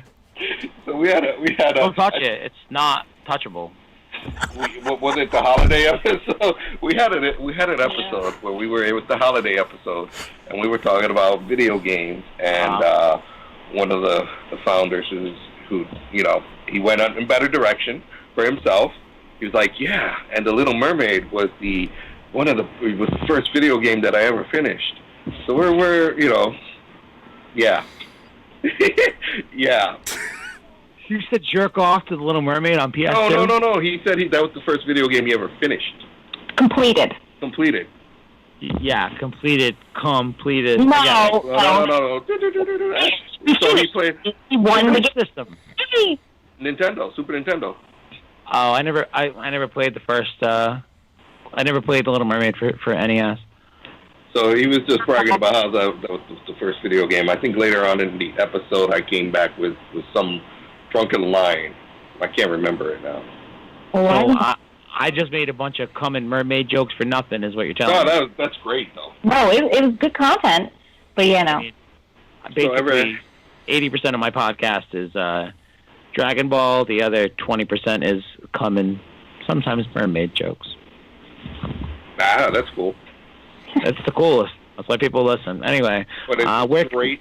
It's great seeing the team when one of us mentions it, we just lose it because you just mentioned Little Mermaid or Strong Hand. Strong Hand. Like scary movie, Strong Hand. Oh. Yes. Chris Elliott, right? Yes. I can't. I gotta go. I can't. I gotta go. I gotta go. I gotta go. I'll do it myself. No, that's that's the other guy, right? That's David Cross in that movie. Shit. All right, this has been a lot of fun. So for those who have not been watching the live stream, you can go check it out. Dragon Ball, what is it? YouTube.com/Dragon Ball Super Dope. That's a thing that you can put into a search browser, majigger, and it'll bring you to a website where this video lives. Also, I've been streaming with my friends from the Nerd News Happy Hour, so make sure you go check out the first half of our conversation on their feed, on their YouTube page as well. Where can people find you guys? What's your social information? Tell me the stuff. For sure. You guys can reach us on Twitter, on TikTok, on Instagram. Not TikTok, though, because your fucking fearless leader president's about to ban that shit out this country. Yeah, he's not our fearless leader. Because he's a big, strong man. With a strong hand. Anyway, of Little all the hands, things you could okay? possibly Little accomplish hands. from that goddamn office, it's got to be banning TikTok, you fucking vain piece of shit. Anyway, I'm sorry, go ahead. Little hands, okay? Yeah, so Facebook, Instagram, Untapped, obviously. Twitter, Nerd News Happy H1. On Twitch TV at Nerd News Happy Hour. And TikTok, Nerd News Happy Hour. And, you know, if you guys want to reach us on our personal handles, I'm Dynamite Kalo on Instagram, so, and Twitter as well.